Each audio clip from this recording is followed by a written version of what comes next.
Subscribe the channel SB Education and click the bell icon.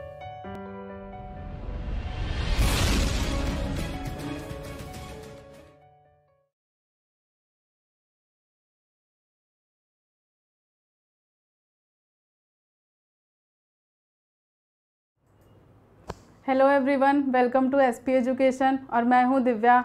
आज हम सब मिलकर बायो की जो सेकेंड क्लास है जिसका यूनिट है कोशिका, उसको शुरू करेंगे या स्टार्ट करेंगे। तो उसको स्टार्ट करने से पहले जो प्रीवियस क्लासेस हैं जिसमें हम टैक्सोनॉमी को ऑलरेडी डिस्कस कर चुके थे, कवर कर चुके थे, उनके जो वीडियोज़ हैं उनकी जो लिंक है वो डिस्क्रिप्शन बॉक्स में दे रखी है। वहाँ पर जाकर उन वीडियोज़ को आप देख सकते हैं, जिससे जो फर्स्ट यूनिट के बारे में जो भी पढ़ाया गया था या जो भी हमने डिस्कस किया था उसको हम वहाँ पर अच्छे से देख सकते हैं और उसको समझ सकते हैं। तो चलिए शुरुआत करते हैं आज हम अपने सेकेंड यूनिट की, जिसका नाम है कोशिका। ठीक है, तो कोशिका को शुरुआत करने से पहले हमारे ये कुछ सोशल मीडिया लिंक्स हैं। जैसे अब हमारी जो क्लासेस हैं वो लाइव आने वाली हैं, तो उसके लिए जो हमारा यूट्यूब चैनल है एसपी एजुकेशन, इसको आप सब्सक्राइब कर लीजिएगा। तो जब भी कोई भी नया वीडियो आएगा तो आपको नोटिफिकेशन मिल जाएगा, तो वहाँ से आप उस वीडियो को देख सकते हैं। उसके बाद में जो ये है फेसबुक चैनल है हमारा और ये है इंस्टाग्राम, तो इनको आप फॉलो कर लीजिएगा। तो जो भी नोटिफिकेशन होगा वीडियो का वो आपको मिल जाएगा। अगर क्लासेस से रिलेटेड जो भी क्लास में पढ़ाया जा रहा है उसके पीडीएफ अगर आपको चाहिए तो उसके लिए ये टेलीग्राम चैनल है, इसको आप फॉलो कर लीजिएगा या ज्वाइन कर लेना। इससे क्या होगा कि जो भी पीडीएफ आएंगे वो आपको मिल जाएंगे। इसके बाद में अगर कोई भी क्वेरीज होती है या कोई भी क्वेश्चंस होते हैं वो आप यहाँ से पूछ सकते हैं या यहाँ पर डाल सकते हैं। और ये हमारा ट्विटर अकाउंट है, इसको आप ज्वाइन कर लेना। तो चलिए शुरुआत करते हैं कोशिका की। तो लिख लेते हैं सबसे पहले सेल। सेल को हम हिंदी में क्या बोलते हैं? कोशिका। ठीक है, तो जो कोशिका होती है, कोशिका को समझने से पहले एक बात याद रखिएगा, जिस प्रकार से जिस बिल्डिंग में हम बैठे हैं, जिस घर में बैठे हैं, वो जो घर होता है छोटी छोटी ईंटों से मिलकर बना होता है। उसी प्रकार जो शरीर होता है या बॉडी होता है, चाहे छोटा एनिमल हो चाहे बड़ा एनिमल्स हो, उन सबका जो शरीर का कंपोजिशन होता है वो किससे मिलकर बना होता है? कोशिका से मिलकर बना होता है। तो ये याद रखिएगा, जैसे बड़ी बिल्डिंग हो या छोटी बिल्डिंग हो ईंटों से मिलकर बनी होती है, उसी प्रकार से जो शरीर होता है या जो बॉडी होती है वो भी छोटी छोटी कोशिकाओं से मिलकर बनी होती है। इसी वजह से जो सेल होती है इसको क्या बोला जाता है? Basic structure of life. तो लिख लेते हैं कि cells are the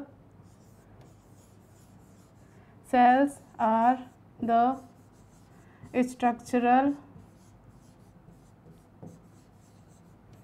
end functional unit of life. Unit of body भी बोल सकते हैं, लाइफ भी बोल सकते हैं, क्योंकि बॉडी हो लाइफ हो दोनों एक दूसरे से क्या होती है? कनेक्टेड होती है। जब बॉडी होगी तभी उसमें लाइफ होगी और जब लाइफ होगी तो किस में होगी? बॉडी में होगी। तो सेल्स क्या होती हैं? Cells are the structural and functional unit of body. Structural को हम हिंदी में बोलते हैं संरचनात्मक और फंक्शनल को क्या बोलते हैं? क्रियात्मक। तो लिख लेते हैं सेल कोशिका शरीर की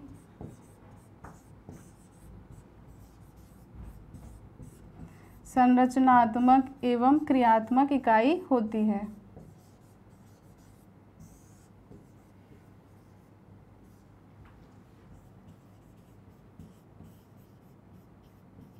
क्या होती है? शरीर की संरचनात्मक एवं क्रियात्मक इकाई होती है, ये याद रखिएगा।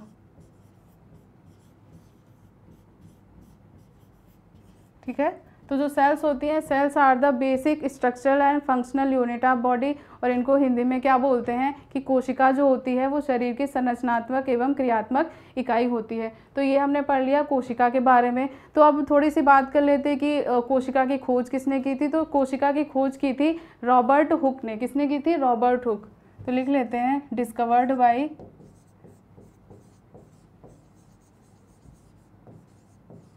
किसने डिस्कवर किया था इसको? Robert Hooke. और कब किया था? 1665 में। किसमें किया था? इन्होंने एक मधुमक्खी का छत्ता देखा था, जो मधुमक्खी होती है, हनी भी होती है, उसका जो हनी कॉम्ब होता है, उसमें जो इन्होंने छत्ता देखा था, उसमें इन्होंने इस प्रकार के स्ट्रक्चर देखे थे। आपने भी छत्ता देखा होगा, तो उसमें क्या होता है, इस प्रकार का स्ट्रक्चर होता है, छोटे छोटे जो होते हैं इस तरीके का स्ट्रक्चर पाया जाता है। तो उन्होंने इसको क्या किया था, छोटा सा माइक्रोस्कोप बनाया था, उस माइक्रोस्कोप के थ्रू इन्होंने क्या किया था, उस स्ट्रक्चर को देखा। उसके बाद में इन्होंने बोला कि जो बॉडी भी होती है, बॉडी क्या होती है, इसी प्रकार की संरचनात्मक और क्रियात्मक इकाइयों से मिलकर बनी होती है। ठीक है, तो रॉबर्ट हुक ने 1665 में क्या किया, इन्होंने कोशिका की खोज की थी। इसके बाद में जो स्टडी ऑफ सेल होती है, जैसे हम कोशिका की स्टडी करते हैं, उसको हम क्या कहते हैं, स्टडी ऑफ सेल। क्या बोलते हैं इसको? साइटोलॉजी। क्या बोलते हैं? साइटोलॉजी। ये याद रखिएगा, कोई एग्जाम से पूछ लेते हैं कि स्टडी ऑफ सेल को क्या बोला जाता है, तो आप क्या आंसर देंगे? Study of cell is called cytology. इसके बाद में एक बार फिर से इसको देख लेते हैं कि क्या होती है कोशिका। कोशिका की डिस्कवरी किसने करी? रॉबर्ट हुक ने की। कब की? 1665 में की। और जो कोशिका होती क्या होती? बेसिक स्ट्रक्चर ऑफ लाइफ होती है। Cells are the structural and functional unit of body, मतलब जो कोशिका होती है शरीर की संरचनात्मक एवं क्रियात्मक इकाई होती है, उसको हम क्या कहते हैं? कोशिका कहते हैं। और सेल की जो स्टडी होती है उसको क्या बोला जाता है? साइटोलॉजी बोला जाता है। और जो रॉबर्ट हुक ने जो सेल की डिस्कवरी करी थी, किसमें करी थी? हनी कॉम्ब में की थी। किसने की थी? हनी कॉम्ब।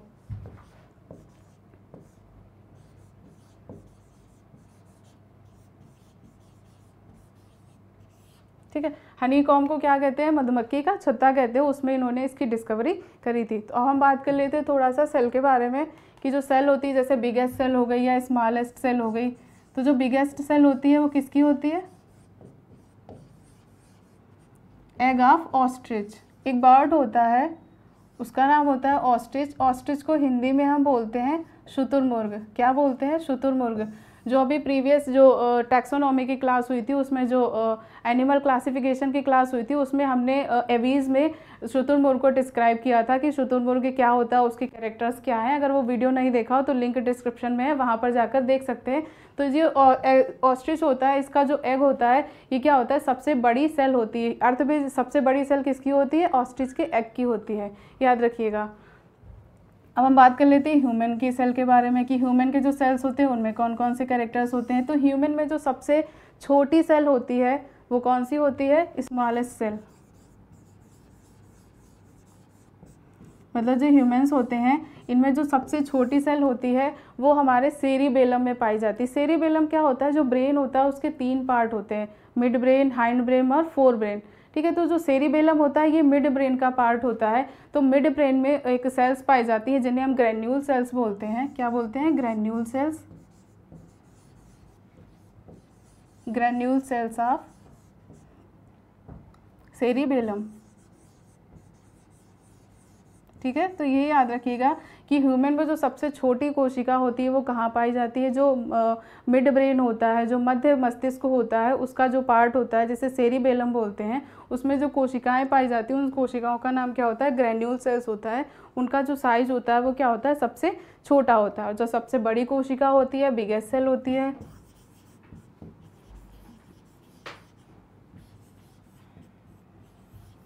वो क्या होता है? ओवम।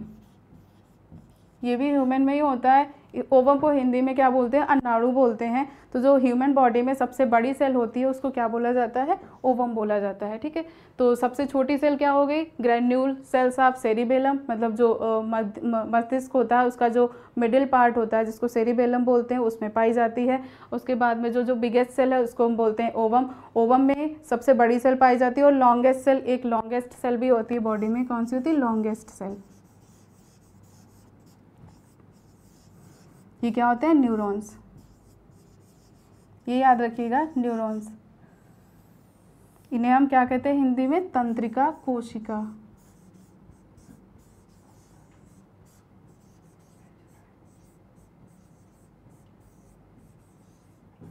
क्या बोलते हैं, तंत्रिका कोशिका। तो एक बार देख लेते हैं इनके बारे में कि जो बिगेस्ट सेल होती है अर्थ पे, जो सबसे बड़ी सी कोशिका होती है वो किसकी होती है, एगाफॉस्टिस, मतलब शुतुरमुर्ग का जो अंडा होता है सबसे बड़ी कोशिका होती है।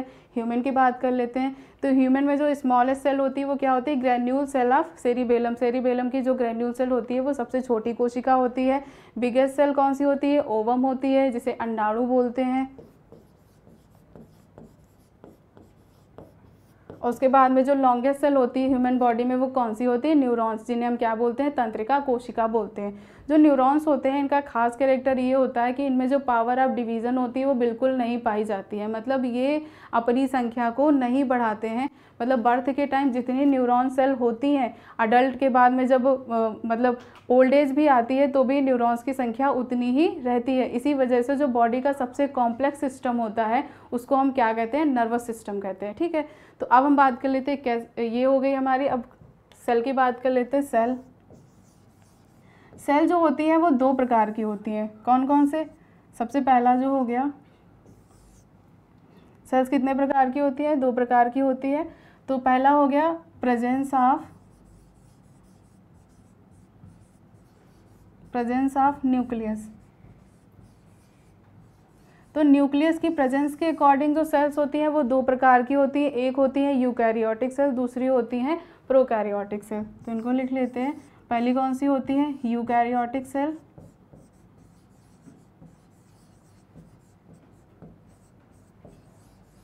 इन्हें हिंदी में भी क्या बोलते हैं, यूकैरियोटिक सेल ही बोला जाता है, यूकैरियोटिक। उसके बाद में जो सेकंड है वो क्या है, प्रोकैरियोटिक सेल।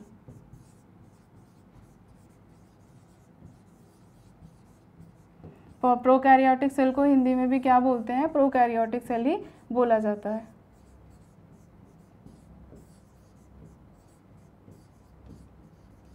ठीक, ये तो हो गया एक प्रकार का, मतलब प्रेजेंस ऑफ न्यूक्लियस, मतलब न्यूक्लियस के प्रेजेंस के अकॉर्डिंग जो सेल्स होती हैं वो दो प्रकार की होती हैं, यूकैरियोटिक सेल और प्रोकैरियोटिक सेल। और जो दूसरा यूनिट है उसमें क्या होता है, प्रेजेंस ऑफ सेल वॉल। क्या है, प्रेजेंस ऑफ सेल वॉल। तो प्रेजेंस ऑफ सेल वॉल के अकॉर्डिंग जो सेल्स होती हैं वो कितने प्रकार की होती है, वो भी दो प्रकार की होती है। कौन कौन से दो प्रकार की, सबसे जो पहला है उसको क्या बोलते हैं, प्लांट सेल, जिन्हें क्या हिंदी में बोलते हैं, पादप कोशिका।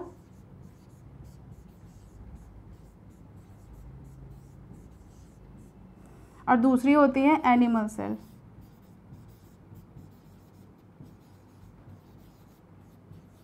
जिनको क्या बोला जाता है, जंतु कोशिका।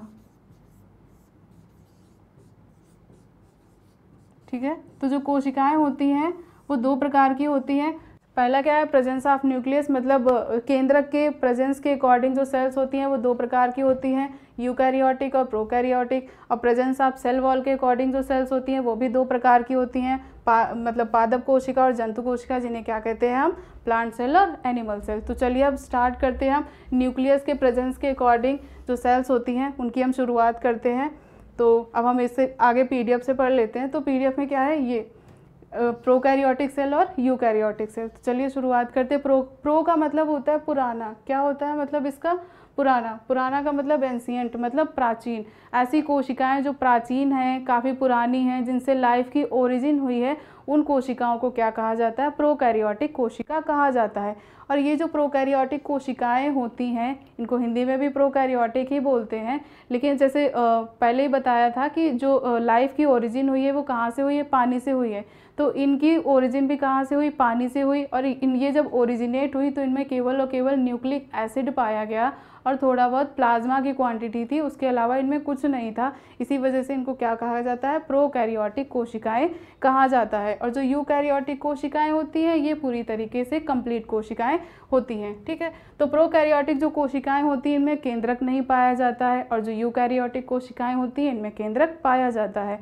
जो प्रोकैरियोटिक कोशिकाएं होती हैं उनका साइज़ छोटा होता है, जो यूकैरियोटिक कोशिकाएं होती हैं इनका जो साइज़ होता है वो प्रोकैरियोटिक के कंपेयर में काफ़ी बड़ा होता है। जो मोस्टली जो साइटोप्लाज्मिक सेल ऑर्गेनल्स होते हैं वो प्रोकैरियोटिक कोशिकाओं में नेग्लिजिबल फॉर्म में पाए जाते हैं, लेकिन जो यूकैरियोटिक कोशिकाएं होती हैं उनमें जो इनका सेल ऑर्गेनल्स होते हैं वो प्रेजेंट होते हैं। तो चलिए अब यहाँ से देख लेते हैं कि इनका जो सेल साइज़ होता है कैसा होता है, स्मॉल होता है, 1 से 10 म्यू माइक्रोन का होता है।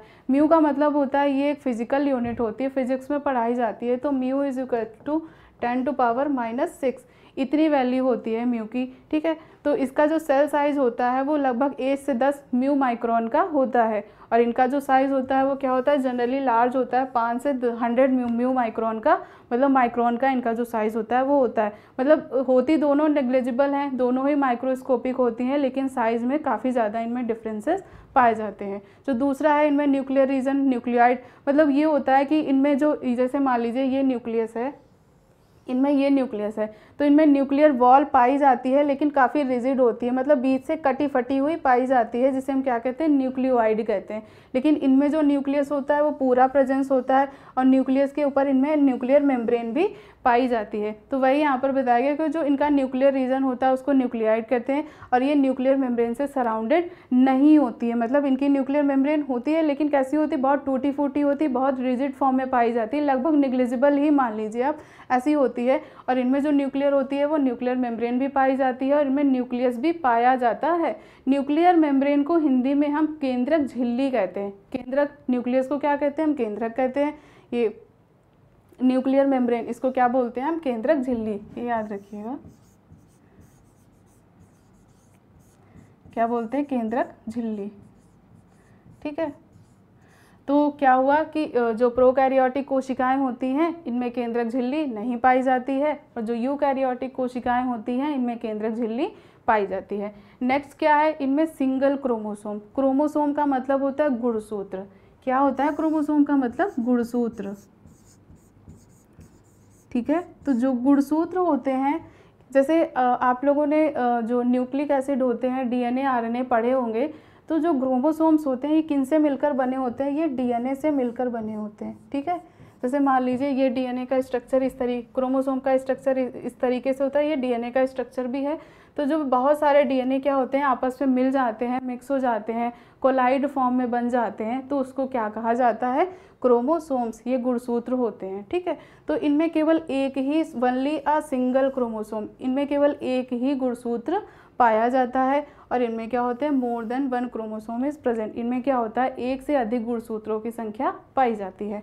अगला कैरेक्टर क्या है, न्यूक्लियस इज एब्सेंट, मतलब इनमें केंद्रक नहीं पाया जाता है। न्यूक्लियस को क्या बोलते हैं, केंद्रक बोलते हैं, ठीक है। याद रखिएगा कि जो न्यूक्लियस होता है इनमें पूरी तरीके से कम्प्लीटली एब्सेंट होता है, और इनमें जो होता है न्यूक्लियस क्या होता है, प्रेजेंट होता है, न्यूक्लियस इज प्रेजेंट।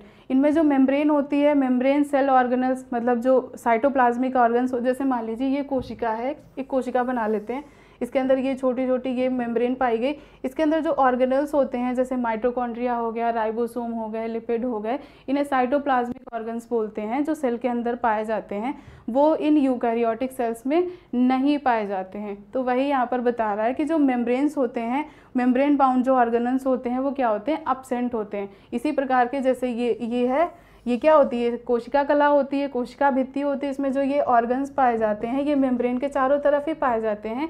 तो इसमें क्या होता है कि जो मेम्ब्रेन बाउंड ऑर्गेनल्स होते हैं वो यहाँ पर एब्सेंट होते हैं, लेकिन ये जो प्रोकैरियोटिक कोशिकाएं होती हैं इनमें जो मेम्ब्रेन बाउंड ऑर्गेनल्स होते हैं वो क्या होते हैं, प्रेजेंट होते हैं।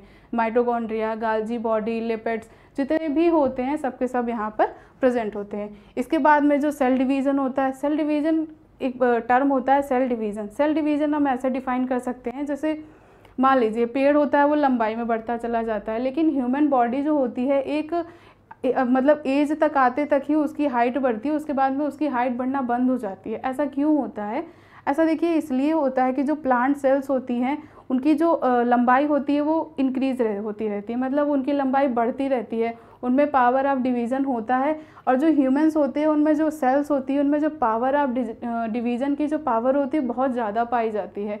तो उसकी वजह से क्या होता है कि जब पावर ऑफ डिवीज़न होता है तो जैसे डेड सेल्स होती हैं वो रिमूव हो जाती है, उनकी जगह पर दूसरी नई सेल्स आ जाती हैं, तो इसको पावर ऑफ डिवीज़न बोलते हैं। तो वही यहाँ पर है कि इनमें जो सेल डिवीज़न होता है फिजन, जैसे मान लीजिए 2 कोशिकाएं हैं, ये कोशिकाएं क्या हुई, आपस में फ्यूज़ हो गई। फ्यूज़ होने से क्या हुआ, इनका जो साइटोप्लाज्म था, इनके अंदर जो भी लिक्विड हुआ भरा था वो क्या होता है, आपस में मिक्स हो जाता है। और जब ये आपस में फ्यूज़ होती है तो इनके बीच की जो लेयर होती है ये घुल जाती है, पिघल जाती है, जिसकी वजह से इनका जो आपस का मैटर होता है वो आपस में मिक्स हो जाता है। ये इनमें एक मोड ऑफ रिप्रोडक्शन है, मतलब ये इनका एक जनन का प्रकार भी है। ठीक है, इसके बाद में क्या है, फिजन होता है, इनमें बडिंग होती है। फिजन ये होता है कि मतलब जो 2 कोशिकाएं होती हैं आपस में पास पास आ जाती हैं, इसकी वजह से इनकी जो ये वॉल होती है ये पिघल जाती है, और जब वॉल पिघल जाती है तो इनके अंदर का जो मटेरियल होता है वो आपस में मिक्स हो जाता है। तो इनका जो जेनेटिक मटेरियल हो गया आपस में मिक्स हो गया, मिक्स होने से क्या हुआ, नई कोशिका बन गई। ठीक है, इसके बाद में बडिंग। बडिंग ऐसी प्रोसेस होती है जैसे मान लीजिए ये एक कोशिका है, ठीक है, इसमें क्या हुआ, छोटी सी आउटग्रोथ निकल आई। आउटग्रोथ से क्या होता है कि जैसे ये आउटग्रोथ क्या होती है, इसको बड कहते हैं। आउटग्रोथ ये क्या होती है, बड कहलाती है। जब फंगस वाला चैप्टर पढ़ा था तो फंगस में बताए थे उसमें बडिंग होती है, तो वहाँ पर वीडियो के लिंक में डिस्क्रिप्शन में दिया हो, वहाँ पर आप देख लेना। फंगस में जो मोड ऑफ रिप्रोडक्शन है वो क्या है, बडिंग है, ईस्ट में होता है। तो यहाँ पर क्या है, ये छोटी सी बड निकल आती है, और ये बड जब टूटकर अलग होती है तो नई सेल को जर्मिनेट कर देती है, मतलब क्या होता है, उससे नई सेल बन जाती है। तो ये क्या है, ये भी क्या है, मोड ऑफ रिप्रोडक्शन। इनमें माइटोसिस नहीं होती है। 2 प्रोसेस होती हैं सेल में, एक मियोसिस होती है, एक माइटोसिस होती है। तो जो मियोसिस होती है और माइटोसिस, इनमें इसको एक को कहते हैं समसूत्री विभाजन, दूसरे को कहते हैं अर्धसूत्री विभाजन। मतलब जो मियोसिस होती है उसको अर्धसूत्री विभाजन बोलते हैं, और जो माइटोसिस होती है इसको समसूत्री विभाजन बोलते हैं। इसको एक बार देख लेते हैं, समसूत्री विभाजन और अर्धसूत्री विभाजन। समसूत्री विभाजन उन कोशिकाओं में होता है जो हमारी कोशिका बॉडी में पाई जाती हैं। सॉरी। इसके बाद में जैसे जो समसूत्री विभाजन है, इसमें क्या होता है कि जो हमारे सोमैटिक सेल्स होती हैं, मतलब जो शरीर में कोशिकाएं पाई जाती हैं, जैसे हाथ में, पैर में, फेस में, गले में जो भी कोशिकाएं होती हैं उनको क्या कहा जाता है, सोमैटिक सेल्स कहा जाता है। तो जो डिवीज़न सोमैटिक सेल्स में होता है उसको हम क्या कहते हैं, समसूत्री विभाजन। और जब इनमें समसूत्री विभाजन होता है तो इनमें एक कोशिका से कितनी कोशिकाओं का निर्माण होता है, 4 कोशिकाओं का निर्माण होता है, ये याद रखिएगा। चलिए तब तक ये आप देख लीजिए, तब तक मैं थोड़ा पानी पी लेती हूँ।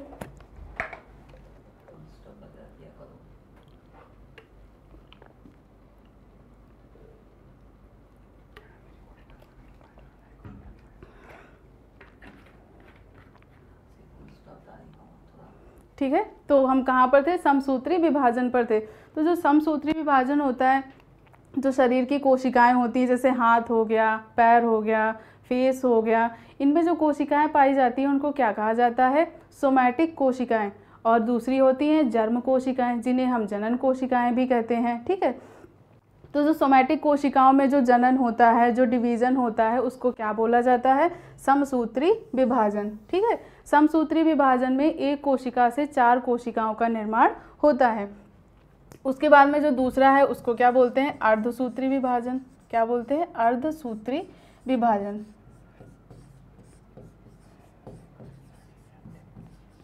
अर्धसूत्री विभाजन में ये जो होता है केवल जर्म कोशिकाओं में होता है, मतलब जो जेनेटिक सेल्स होती हैं जिनसे गैमीट का निर्माण होता है। गैमीट का मतलब युग्मनज बनते हैं, गैमीट्स कहते हैं। तो गैमीट का निर्माण जिन कोशिकाओं से होता है उन कोशिकाओं को हम क्या कहते हैं, जर्म कोशिकाएं कहते हैं, जर्म सेल्स कहते हैं। और ये जो जर्म सेल्स होती हैं इनमें कौन सी प्रोसेस होती है, अर्धसूत्री विभाजन। तो समसूत्री विभाजन बता दिया और अर्धसूत्री विभाजन, दोनों को हम डिफाइन कर लेते हैं एक बार फिर से। समसूत्री विभाजन सोमैटिक कोशिकाओं में और अर्धसूत्री विभाजन जर्म कोशिकाओं में। ठीक है, तो ये हो गया क्या हमारा प्रोकैरियोटिक और यूकैरियोटिक कोशिकाओं में अंतर। तो एक बार फिर से देख लेते हैं कि जो इनका साइज़ होता है छोटा होता है, और जो यूकैरियोटिक कोशिकाएं होती हैं इनका साइज़ कैसा होता है, बड़ा होता है। इनमें जो न्यूक्लियर रीजन में जो न्यूक्लियर मेम्ब्रेन होती है वो काफ़ी टूटी फूटी पाई जाती है, और इनमें जो न्यूक्लियर मेम्ब्रेन होती है वो कैसी होती है, कंप्लीट पाई जाती है। ठीक है, और इनमें जो क्रोमोसोम्स होते हैं इनमें सिंगल क्रोमोसोम पाया जाता है, और इनमें जो क्रोमोसोम्स होते हैं उसमें एक से ज़्यादा क्रोमोसोम्स पाए जाते हैं। ठीक है, इसके बाद में जो प्रोकैरियोटिक कोशिकाएं होती हैं, इनमें जो न्यूक्लियस होता है वो अब्सेंट होता है, और यूकैरियोटिक कोशिकाओं में क्या होता है, न्यूक्लियस जो होता है वो प्रेजेंट होता है। ठीक है, इसके बाद में जो इनके सेल ऑर्गेनल्स होते हैं वो इनमें नहीं पाए जाते हैं, और इनमें सेल ऑर्गेनल्स पाए जाते हैं। इनमें सेल डिवीज़न फिजन और बडिंग के थ्रू होता है, मतलब ये अपनी जो संख्या है वो फिजन और बडिंग के थ्रू बढ़ाते हैं। लेकिन जो यूकैरियोटिक कोशिकाएं होती हैं, इनमें सेल डिवीज़न मियोसिस और माइटोसिस दोनों प्रकार की प्रोसेस होती हैं। तो ये यूकैरियोटिक और प्रोकैरियोटिक को हमने डिस्कस कर लिया। चलिए अब हम बात कर लेते हैं एनिमल एंड प्लांट सेल्स के बारे में। अभी जो बताया था कि सेल वॉल के प्रेजेंस के अकॉर्डिंग जो सेल्स होती हैं वो दो प्रकार की होती हैं, एनिमल सेल्स और प्लांट सेल्स। तो एक बार डायग्राम देख लेते हैं इनका, एनिमल्स और प्लांट सेल्स का। आप देख रहे होंगे इनका जो शेप है वो कैसा है, रेक्टेंगुलर शेप में ये पाई जाती हैं। किस शेप में पाई जाती हैं, रेक्टेंगुलर शेप में होती हैं। और इनमें ये देखिए, ये यहाँ पर इनमें ये सेल वॉल पाई जाती है, ये ग्रीन कलर की दिख रही है, ये क्या है, सेल वॉल। तो जो प्लांट सेल्स होती हैं इनमें सेल वॉल पाई जाती है, और जो एनिमल सेल्स होती है, ये एनिमल सेल्स आप देख रहे होंगे इसमें केवल एक ही लेयर पाई जा रही है, इसके ऊपर डबल लेयर नहीं है। तो इस वजह से इसमें क्या होता है कि सेल वॉल प्रेजेंट नहीं होती है। इसमें जो वॉल होती है उसको हम क्या बोलते हैं, प्लाज्मा झिल्ली बोलते हैं। ठीक है, तो क्या बोलते हैं इसको, इसकी जो वॉल होती है उसको क्या बोलते हैं, प्लाज्मा मेम्ब्रेन।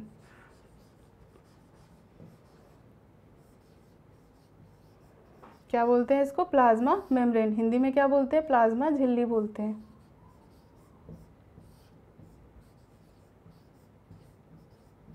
और जो प्लांट सेल्स होती है इनमें प्लाज्मा झिल्ली भी पाई जाती है और प्लाज्मा मेम्ब्रेन भी पाई जाती है। तो ये जो है ये क्या है, इसमें सेल वॉल है। क्या है इसमें, सेल वॉल। तो जो प्लांट सेल्स होती हैं इनमें सेल वॉल को क्या बोलते हैं, कोशिका झिल्ली बोलते हैं। क्या बोलते हैं, कोशिका झिल्ली।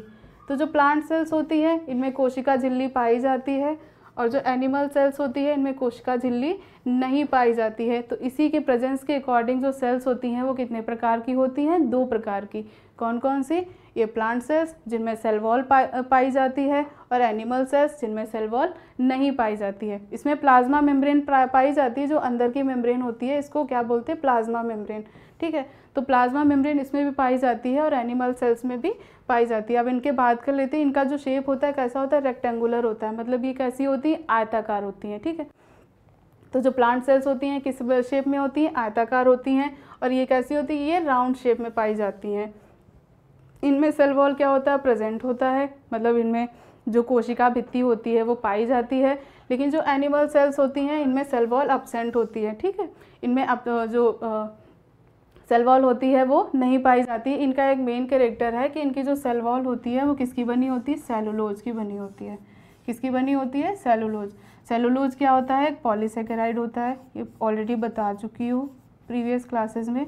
क्या होता है, पॉलीसेकेराइड। पॉलीसेकेराइड क्या होता है, एक प्रकार का कार्बोहाइड्रेट होता है। जो कार्बोहाइड्रेट सिंगल यूनिट होता है तो उसको मोनोसेकेराइड कहते हैं, और जब बहुत सारी यूनिट्स आपस में मिल जाती हैं तो उसको क्या बोला जाता है, पॉलीसेकेराइड। तो सेलुलोज किसका एग्जांपल है, पॉलीसेकेराइड का। पॉलीसेकेराइड क्या है, एक कार्बोहाइड्रेट है। ठीक है, और इसमें सेल वॉल अब्सेंट ही होती है, तो जब इनमें सेल वॉल पाई नहीं जाती है तो वो किसकी बनी होगी, किसी की नहीं बनी होगी। नेक्स्ट क्या है, इनमें माइटोकॉन्ड्रिया फ्यू नंबर में होते हैं, मतलब जो माइटोकॉन्ड्रिया होते हैं काफ़ी कम संख्या में पाए जाते हैं। लेकिन ह्यूमन जो होते हैं, ह्यूमन की जो कोशिकाएं होती हैं, एनिमल सेल्स होते हैं, उनमें जो माइटोकॉन्ड्रिया की संख्या होती है वो काफ़ी ज़्यादा होती है। क्यों, क्योंकि प्लांट्स जो होते हैं एक जगह स्थिर रहते हैं, लेकिन जो एनिमल्स होते हैं वो बहुत सारी एक्टिविटी करते रहते हैं, और बहुत सारी एक्टिविटी या कार्य करने के कारण क्या होता है, उनको ज़्यादा एनर्जी की ज़रूरत पड़ती है, और बहुत ज़्यादा एनर्जी ज़रूरत होने के कारण उनमें माइटोकॉन्ड्रिया की डिमांड काफ़ी ज़्यादा रहती है। तो माइटोकॉन्ड्रिया का और एनर्जी का क्या कनेक्शन होता है उसको एक बार देख लेते हैं।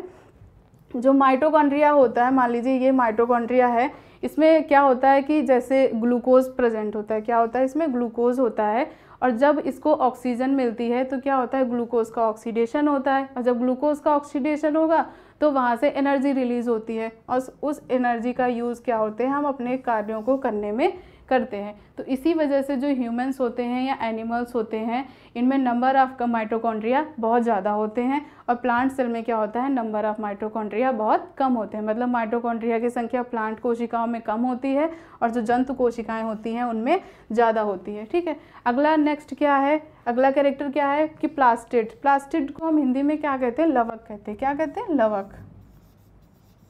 तो जो एनिमल सेल्स होते हैं इनमें प्लास्टिड पाए जाते हैं। प्लास्टिड का मतलब लवक होता है। लवक का काम क्या होता है, प्रकाश संश्लेषण की प्रक्रिया को करना। इसी वजह से जो प्लांट्स होते हैं कैसे होते हैं, हर्बीवोरस होते हैं। मतलब क्या होते हैं, प्रोड्यूसर होते हैं। मतलब क्या करते हैं, सनलाइट की प्रेजेंस में अपना भोजन स्वयं बना लेते हैं। और किसकी प्रेजेंस में बनाते हैं, लवक की प्रेजेंस में बनाते हैं। जबकि जो एनिमल्स होते हैं ये क्या होते हैं, पैरासाइट होते हैं, दूसरों के ऊपर डिपेंडेंट होते हैं। तो इस वजह से ये जो एनिमल्स होते हैं इनमें जो प्लास्टिड होता है उनकी कोई भी ज़रूरत नहीं होती है। तो जो एनिमल्स होते हैं इनमें प्लास्टिड नहीं पाए जाते हैं। ठीक है। अब नेक्स्ट जो इनका कैरेक्टर है, सेंट्रियोल्स आर अब्सेंट। सेंट्रियोल्स का मतलब होता है कि जैसे अभी बताया था कि ये जो कोशिकाएं होती हैं, प्लांट सेल्स होते हैं, इनमें डिवीज़न नहीं होता है, बहुत रेयर होता है। शुरुआत में जब प्लांट छोटा सा होता है तो उनमें डिवीज़न होता है, तो जब वो बड़े हो जाते हैं तो उनमें पावर ऑफ डिवीज़न ख़त्म हो जाती है। जब उन्हें पावर ऑफ डिवीज़न ख़त्म हो जाती है, लेकिन जो पावर ऑफ डिवीज़न होता है वो किसकी वजह से होता है, सेंट्रियोल। ये सेंट्रियोल एक ऑर्गेनल्स होता है, इसकी वजह से उनमें पावर ऑफ डिवीज़न होती है। मतलब वो अपनी संख्या को बढ़ाते हैं। लेकिन जो प्लांट्स होते हैं कि जो कोशिकाएं होती हैं वो साइज में ही बढ़ती रहती हैं, और जब वो साइज में इंक्रीज़ होती रहती हैं तो उनमें सेंट्रियोल की कोई रिक्वायरमेंट नहीं होती है। इस वजह से जो प्लांट सेल्स होती हैं इनमें सेंट्रियोल्स अब्सेंट होते हैं। लेकिन जो एनिमल सेल्स में होती हैं, अभी बताया था कि जैसे जो स्किन होती है, स्किन क्या करती है, सेल्स को रिप्लेस करती रहती है। रिप्लेस करती है, रिप्लेस करने से क्या होता है, वहाँ पर नई कोशिकाएं बनती हैं। अब नई कोशिकाएं कहाँ से आती हैं, सेंट्रियोल। जैसे मान लीजिए ये एक कोशिका है, इसमें क्या होता है, सेंट्रियोल पाया जाता है। और सबसे ज़्यादा जो कोशिका में प्रेशर उत्पन्न करता है वो कौन करता है, सेंट्रियोल करता है। सेंट्रियोल की वजह से ही जो एनिमल सेल होती है उसमें डिवीज़न होता है। ये क्या करता है, कॉन्ट्रैक्ट करता है, जिसकी वजह से जो इसकी ये बाहर वाली क्या है, मेम्ब्रेन है, वो क्या होती है, कॉन्स्ट्रिक्ट होती है, फिर रिलैक्स होती है। कॉन्स्ट्रिक्ट होती है फिर रिलैक्स होती है। इसकी वजह से क्या होता है, इन पर प्रेशर पड़ता है और ये जो कोशिका होती है वो दो पार्ट्स में डिवाइड हो जाती है। तो ये क्या है, सेंट्रियोल का फंक्शन है। ठीक है। तो जो प्लांट सेल्स होते हैं इनमें तो सेंट्रियोल नहीं पाए जाते हैं, लेकिन जो एनिमल कोशिकाएं होती हैं इनमें सेंट्रियोल पाए जाते हैं। नेक्स्ट कैरेक्टर क्या होता है, इनमें large number of vacuole present होते हैं। इसको एक बार ध्यान समझ लेते हैं, लार्ज नंबर ऑफ वैक्यूल्स। ठीक है। तो वैक्यूल्स जो होते हैं, वैक्यूल्स को हिंदी में क्या बोलते हैं, रसधानी। क्या बोलते हैं, रसधानी। अभी बताया था कि जो प्लांट सेल्स होते हैं क्या करते हैं, साइज में बढ़ती हैं। जैसे मान लीजिए ये प्लांट सेल है, ये क्या है, प्लांट सेल है। पहले क्या थी, ये इतने छोटे साइज़ की थी। ठीक है। छोटे साइज़ के होने की वजह से इसके अंदर जो सेल ऑर्गेनल्स थे, जो साइटोप्लाज्म था, वो सब भरा हुआ था। लेकिन क्या होता है कि जब इसका साइज़ बड़ा हो जाता है, ये साइज़ में इंक्रीज़ हो जाती है, तो इसकी वजह से क्या होता है, अब जैसे ये कोशिका है, इसके अंदर का साइटोप्लाज्म तो नहीं बढ़ेगा, ना सेल ऑर्गेनल्स साइज़ में बढ़ेंगे। बस क्या होता है, ऊपर का जो सेल वॉल होता है वो इंक्रीज़ होता रहता है। इसकी वजह से क्या होता है, इस कोशिकाओं में कहीं कहीं पर वैकेंट स्पेस छूट जाते हैं, मतलब खाली जगह छूट जाती है। और उस खाली जगह में क्या होती है, मेम्ब्रेन बन जाती है। उसी को क्या बोला जाता है, रसधानी बोला जाता है। ठीक है। और जो एनिमल सेल्स होते हैं इनमें जो वैक्यूल्स होते हैं वो बहुत ही कम पाए जाते हैं। क्यों, क्योंकि इनका जो साइज़ होता है वो कैसा होता है, बहुत छोटा होता है। छोटे साइज़ होने की वजह से इनमें जो वैक्यूल्स होते हैं, जो रसधानियाँ होती हैं, उनकी संख्या कम होती है।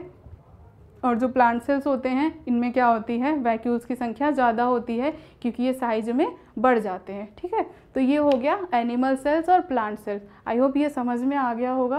अब हम एग्जांपल देख लेते हैं प्रोकैरियोटिक सेल और यूकैरियोटिक सेल की। तो ये क्या है, ये प्रोकैरियोटिक सेल है।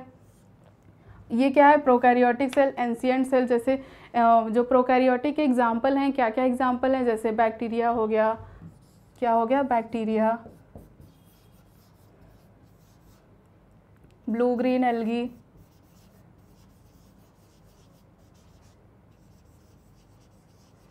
ठीक है। तो जैसे बैक्टीरिया हो गया, ब्लू ग्रीन एल्गी हो गया, ये क्या इसमें आते हैं, ये प्रोकैरियोटिक कोशिकाओं में रखा गया है। ठीक है। इनमें देखो केवल एक ये सेल वॉल होती है, इनमें साइटोप्लाज्म पाया गया है, राइबोसोम है, प्लाज्मा मेम्ब्रेन है, इनमें सेल वॉल पाई जाती है, और इनके अंदर कैप्सूल होता है जिसके अंदर ये जेनेटिक मटेरियल भरा होता है। इनमें जेनेटिक मटेरियल कौन सा होता है, डीएनए होगा या आरएनए होगा। डीएनए और आरएनए दोनों में से कोई एक ही होगा इनमें जेनेटिक मटेरियल, ठीक है। और ये क्या है, प्रोकैरियोटिक सेल है। प्रोकैरियोटिक सेल पूरी तरीके से कैसी होती है, कंप्लीट होती है। जैसे आप देख लेना कि जैसे ये क्या है, केंद्रक हो गया, केंद्रक के अंदर क्या है, डीएनए भरा होता है। उसके बाद में ये जो स्ट्रक्चर दिख रहे हैं ये क्या है, माइटोकॉन्ड्रिया है। इसके बाद में छोटे छोटे जो स्ट्रक्चर दिख रहे हैं ये क्या है, राइबोसोम है, ये लाइसोसोम है। इसके बाद में इसके अंदर जो लिक्विड भरा होता है उसको क्या बोलते हैं, साइटोप्लाज्म बोलते हैं, ठीक है। इसके अंदर ये क्या है, एंडोप्लाज्मिक रेटिकुलम, ये जो न्यूक्लियर मेम्ब्रेन होती है इसके बाहर एक स्ट्रक्चर जैसी संरचना पाई जाती है जिसको क्या बोला जाता है, एंडोप्लाज्मिक रेटिकुलम। तो जो यूकैरियोटिक कोशिकाएं होती हैं ये हायर एनिमल्स एंड प्लांट्स में पाई जाती हैं,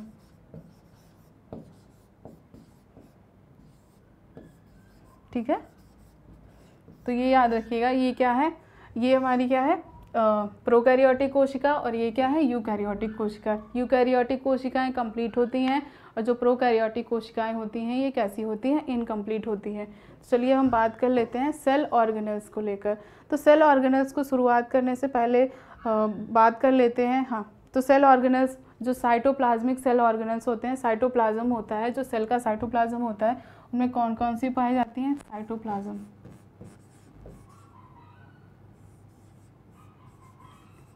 तो साइटोप्लाज्म में कौन कौन से ऑर्गन्स थे, अब कोशिका की बात करिए तो कोशिका के अंदर साइटोप्लाज्म होता है, मतलब कोशिका के अंदर जो लिक्विड भरा होता है उसको क्या कहते हैं, साइटोप्लाज्म। कौन कौन से ऑर्गन्स होते हैं, राइबोसोम, ठीक है, राइबोसोम हो गया। राइबोसोम के बाद में माइटोकॉन्ड्रिया हो गया,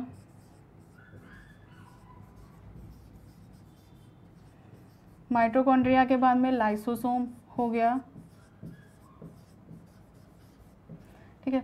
लाइसोसोम के बाद में सेंट्रोसोम हो गया,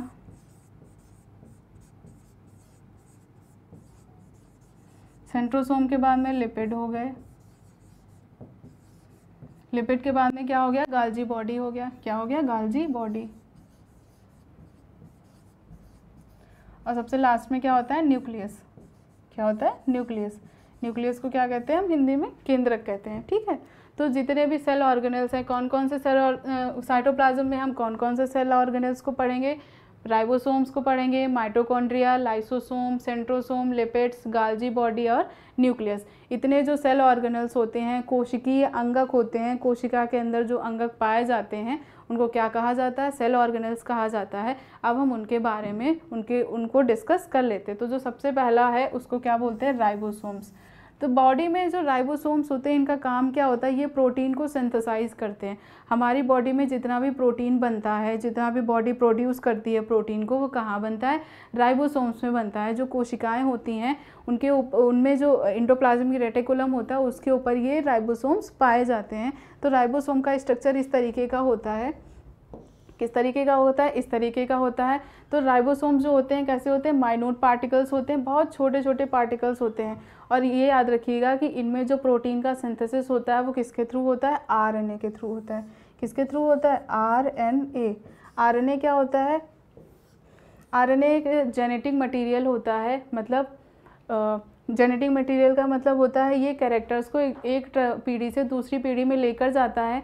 लेकिन जो एनिमल सेल्स होती हैं उनमें जो आरएनए होता है उसका काम होता है प्रोटीन को सिंथेसाइज करना। मतलब ये आरएनए जो होता है 3 प्रकार का होता है, टीआरएनए, एसआरएनए और एमआरएनए। तो आरएनए की फुल फॉर्म लिख देते हैं कि आरएनए होता क्या है। आरएनए को हम बोलते हैं राइबोज न्यूक्लिक एसिड। क्या बोलते हैं, आरएनए को राइबोज न्यूक्लिक एसिड। और इसमें राइबोज होता है, उसका काम क्या होता है, इसमें जो राइबोज होता है इसका काम क्या होता है, प्रोटीन का सिंथेसिस करना। बॉडी में जितना भी प्रोटीन बनता है उसको ये क्या करता है, सिंथेसाइज करता है, ठीक है। तो जो राइबोसोम्स होता है स्मॉल यूनिट होता है, छोटा यूनिट होता है, और आरएनए इसमें पाया जाता है। आरएनए के थ्रू क्या करता है, ये प्रोटीन को सिंथेसाइज कर लेता है। एक हमारे साइंटिस्ट रहे हैं डॉक्टर हरगोविंद खुराना, उन्होंने क्या किया था, उन्हें नोबेल प्राइज़ दिया गया था। किस लिए दिया गया था, क्योंकि उन्होंने प्रोटीन सिंथेसिस की डिस्कवरी करी थी। किसमें, कि आरएनए के थ्रू ही जो प्रोटीन होता है उसका निर्माण होता है, ठीक है। तो जो राइबोसोम्स होते हैं ये साइटोप्लाज्म में तैरते रहते हैं। क्या करते हैं, साइटोप्लाज्म में तैरते रहते हैं। इतना याद रखना कि जो राइबोसोम्स होते हैं ये साइटोप्लाज्म में तैरते रहते हैं, ठीक है। और इंडोप्लाज्मिक रेटिकुलम के ऊपर पाए जाते हैं। जो इंडोप्लाज्मिक रेटिकुलम होगा अभी आगे डिस्कस करेंगे उसके बारे में। इंडोप्लाज्मिक रेटिकुलम के ऊपर जो राइबोसोम्स होते हैं वो छोटे छोटे दानेदार स्ट्रक्चर में पाया जाता है। ठीक है, तो चलिए एक बार फिर से देख लेते हैं राइबोसोम्स। हाँ, राइबोसोम्स जो होते हैं प्रोकैरियोटिक कोशिकाओं में 70S प्रकार के होते हैं और जो यूकैरियोटिक कोशिकाएं होती हैं उनमें 80S प्रकार के होते हैं। ये याद रखिएगा, जो प्रोकैरियोटिक कोशिकाएं होती हैं प्रोकैरियोटिक में किस टाइप के होते हैं, 70S टाइप के होते हैं, और जो यूकैरियोटिक कोशिकाएं होती हैं इनमें कैसे होते हैं, 80S टाइप के पाए जाते हैं। ये याद रखिएगा, ये एग्जाम में पूछ देते हैं कि जैसे प्रोकैरियोटिक कोशिकाओं में राइबोसोम कौन से प्रकार का होता है या यूकैरियोटिक कोशिकाओं में राइबोसोम किस प्रकार का होता है। ठीक है, तो ये हो गया हमारा क्या, राइबोसोम्स। तो राइबोसोम्स को एक बार देख लेते हैं। छोटी छोटी 2 सब यूनिट से मिलकर बना होता है, साइटोप्लाज्म में तैरता रहता है और क्या होता है, ये प्रोटीन सिंथेसिस का काम करता है, मतलब ये बॉडी में प्रोटीन का निर्माण करता है। ठीक है, तो ये हो गया हमारा राइबोसोम। राइबोसोम के बाद में जो नेक्स्ट ऑर्गन है उसको क्या बोलते हैं, गाल्जी बॉडी। क्या बोलते हैं, गाल्जी बॉडी। गाल्जी बॉडी का एक स्पेशल कैरेक्टर बताती हूँ कि जो गाल्जी बॉडी होती है सेल के जितने भी फंक्शन होते हैं उनको रेगुलेट करने का काम करता है, इसलिए इसे ट्रैफिक ऑफ सेल ऑर्गेनल भी बोलते हैं। क्या बोलते हैं इसको, ट्रैफिक ऑफ सेल ऑर्गेनल्स। लिख लेते हैं, ट्रैफिक ऑफ सेल ऑर्गेनल्स। क्यों बोलते हैं, क्योंकि बॉडी में जितनी भी मतलब जो बॉडी में कोशिकाएं होती हैं उनमें जितनी भी प्रोसेस होती हैं, जितनी भी प्रक्रियाएं होती हैं उनको क्या करता है, ये रेगुलेट करता है। इसकी वजह से इसे क्या कहते हैं, ट्रैफिक ऑफ सेल ऑर्गेनल्स। ये क्या होता है, प्रोटीन और लिपिड का बना होता है। ठीक है, ये याद रखिएगा किसका बना होता है, प्रोटीन का और लिपिड का। प्रोटीन तो आप सब जानते होंगे कि प्रोटीन क्या होता है, कि protein are the building block of our body, मतलब ये बॉडी बिल्डिंग का काम करता है, शरीर में टूट फूट की मरम्मत करता है। और जो लिपिड्स होते हैं ये क्या होते हैं, एक तरीके से फैट होते हैं। फैट का मतलब वसा, क्या कहते हैं इसको, वसा कहते हैं। ठीक है, तो ये प्रोटीन और लिपिड के बने होते हैं और ये क्या करता है, जो मटेरियल्स होते हैं, जो बॉडी में मटेरियल्स होते हैं उनको रिमूव करने का काम करता है। क्या करता है, ये रिमूव करने का काम करता है।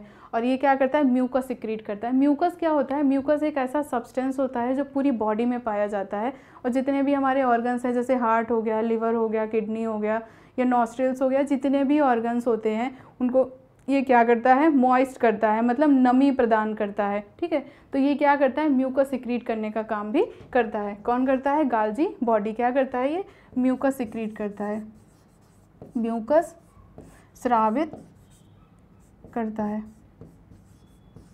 जिसकी वजह से जो ऑर्गन्स होते हैं जैसे हार्ट हो गया, लिवर, स्टमक, ये क्या होते हैं, नम रहते हैं। नम, जैसे कभी कभी क्या होता है, खांसी आती है तो हम ऐसे ऐसे खांस के एक लिक्विड बाहर निकालते हैं, उसको भी हम क्या बोलते हैं, म्यूकस बोलते हैं। क्यों, क्योंकि वो थिक हो जाता है और गले में प्रॉब्लम क्रिएट करने लगता है, जिसको हम खांसी के थ्रू क्या करते हैं, बाहर निकाल देते हैं।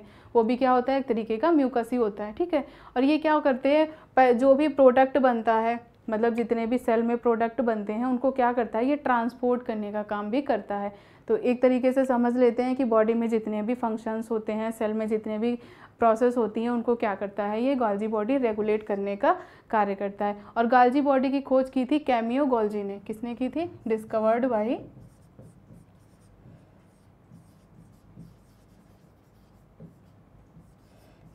By cameo Golgi.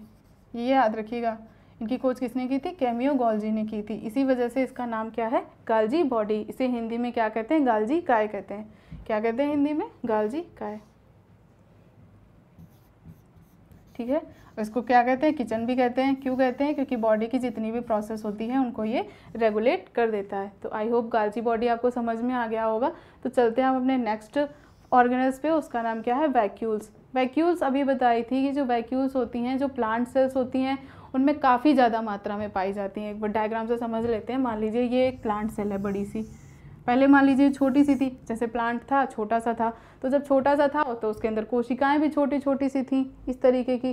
तो ये अंदर न्यूक्लियस हो गया, ये माइटोकॉन्ड्रिया हो गया, ये गाल्जी बॉडी हो गया, ये लिपिड्स हो गए, ये सब क्या होते हैं, इनके अंदर पाए जाते हैं। ठीक है, लेकिन क्या हुआ, अंदर क्या होता है, लिक्विड भरा होता है। उस लिक्विड को क्या कहते हैं, साइटोप्लाज्म। क्या कहते हैं, साइटोप्लाज्म। हिंदी में क्या कहते हैं इसको, कोशिका द्रव्य कहते हैं। क्या बोलते हैं, कोशिका द्रव्य। मतलब कोशिका के अंदर जो लिक्विड भरा होता है उसको क्या बोलते हैं, कोशिका द्रव्य बोलते हैं। लेकिन क्या होता है, जब ये जो सेल होती है ये क्या होती है, साइज में बड़ी होने लगती है। जब साइज में बड़ी होती है तो इसके ऑर्गेनल्स तो बड़े नहीं होंगे, इसके अंदर का साइटोप्लाज्म भी तो नहीं बढ़ेगा। तो क्या होता है, कई जगह पर छोटी छोटी जो होती हैं वैकेंट स्पेस बन जाता है। उस वैकेंट स्पेस को, खाली जगह को क्या कहा जाता है, वैक्यूल। हिंदी में क्या कहते हैं इनको, रसधानियाँ। क्या कहते हैं हिंदी में, रसधानियाँ। ये देखिए, ये वैक्यूल, ये डायग्राम में देखिए ये वाइट कलर का जो दिख रहा है ये क्या है, वैक्यूल है। और इस वैक्यूल का काम क्या होता है, जो भी फूड मटेरियल्स होते हैं, जो भी प्लांट्स फूड मटेरियल को प्रोड्यूस करते हैं उसको क्या करता है, ये अपने अंदर स्टोर कर लेता है। और इसके अंदर क्या होता है, फ्लूइड भरा होता है, एक तरीके का लिक्विड भरा होता है। और उस लिक्विड के थ्रू क्या करता है, ये ट्रांसपोर्टेशन की प्रोसेस कर सकता है। और ये एनिमल सेल्स में बहुत कम पाया जाता है, या तो मोस्टली पाया ही नहीं जाता है। अगर पाया भी जाता है तो बहुत लेस क्वांटिटी में पाया जाता है, मतलब बहुत कम संख्या में पाया जाता है। और जो एनिमल बैक्टीरिया सेल्स में वैक्यूल नहीं पाए जाते हैं। ये याद रखिएगा कि जो बैक्टीरिया होते हैं उनमें वैक्यूल्स नहीं पाए जाते हैं। ये एक बार एग्जाम्स में पूछा जा चुका है कि जो बैक्टीरिया होते हैं क्या उनमें वैक्यूल्स या रसधानियाँ पाई जाती हैं। तो आप क्या आंसर करेंगे कि बैक्टीरिया में रसधानियाँ नहीं पाई जाती हैं। ठीक है, तो ये हो गया वैक्यूल्स। वैक्यूल्स के बाद में अब चलते हैं हम नेक्स्ट अपने ऑर्गेनल्स पे। इसका नाम क्या है, लाइसोसोम।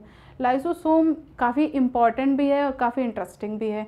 क्यों, क्योंकि जो लाइसोसोम होती है इसको हम सुसाइडल बैग भी बोलते हैं। क्या बोलते हैं, लाइसोसोम को हिंदी में भी लाइसोसोम ही बोलते हैं, ये याद रखिएगा। इसके लिए कोई अलग से वर्ड नहीं है। क्या बोलते हैं इसको, लाइसोसोम। ये जो डायग्राम आप सामने देख रहे हैं इसमें ये जो स्ट्रक्चर दिख रहे हैं, ये फेज जैसे जो स्ट्रक्चर दिख रहे हैं, ये क्या है, लाइसोसोम। और लाइसोसोम होते हैं, इनको क्या बोला जाता है, सुसाइडल बैग बोला जाता है। क्योंकि जो लाइसोसोम होते हैं इनका काम होता है डाइजेस्टिव एंजाइम को सिक्रीट करना। क्या करते हैं ये, डाइजेस्टिव एंजाइम को सिक्रीट करते हैं। और कभी कभी क्या होता है कि इनमें डाइजेस्टिव एंजाइम इतना ज़्यादा निकल आता है कि ये खुद पूरा ही डाइजेस्ट हो जाता है, जिसकी वजह से क्या होता है, ये इसकी डेथ हो जाती है, मतलब ये डिसअपियर हो जाता है या ख़त्म हो जाता है। इस वजह से इसको क्या कहा जाता है, सुसाइडल बैग। सुसाइडल बैग को हिंदी में क्या बोलते हैं, आत्मघाती थैली। याद रखिएगा, ये क्वेश्चन काफ़ी बार पूछा गया है कि आत्मघाती थैली किस ऑर्गेनल्स को बोलते हैं। तो किसको बोलते हैं, लाइसोसोम को बोलते हैं। ठीक है, तो जो लाइसोसोम्स होते हैं ऐसे ऑर्गेनल्स होते हैं जो सेलुलर वेस्ट को क्या करते हैं, डिकम्पोज करते हैं। जैसे सेलुलर वेस्ट हो गया, मतलब जो वेस्टेज मटेरियल होता है, जो एक्स्ट्रा बचता हुआ है, जिसका कोई बॉडी में यूज़ नहीं होता, उसको क्या करते हैं, ये रेगुलेट करते हैं। और इनका जो पीएच लेवल होता है कैसा होता है, काफ़ी लो होता है। पीएच लेवल लो होने की वजह से क्या होता है, ये एसिडिक फॉर्म में होते हैं, मतलब इनकी जो मीडियम होता है कैसा होता है, अम्लीय होता है। उसकी वजह से क्या होते हैं, इनमें जो डाइजेस्टिव एंजाइम होते हैं वो काम करते हैं। और कभी कभी क्या होता है, जब ज़्यादा क्वांटिटी में डाइजेस्टिव एंजाइम निकल आते हैं या सिक्रीट हो जाते हैं, उसकी वजह से क्या होता है, ये खुद भी डाइजेस्ट हो जाता है, जिसकी वजह से क्या होता है, ये ख़त्म हो जाता है। इस वजह से इसको क्या कहते हैं, सुसाइडल बैग कहते हैं। सुसाइडल बैग का मतलब आत्मघाती थैली कहते हैं। और लाइसोसोम उन कोशिकाओं में पाया जाता है जिनमें केंद्रक विभाजन होता है। ये याद रखिएगा कि जो लाइसोसोम होता है वो केंद्रक विभाजन के लिए भी रिस्पॉन्सिबल होता है। तो चलिए चलते हैं हम अपने नेक्स्ट ऑर्गेनल्स पे। इसका नाम क्या है, प्लास्टिड। प्लास्टिड को हिंदी में लवक कहते हैं। क्या कहते हैं, लवक।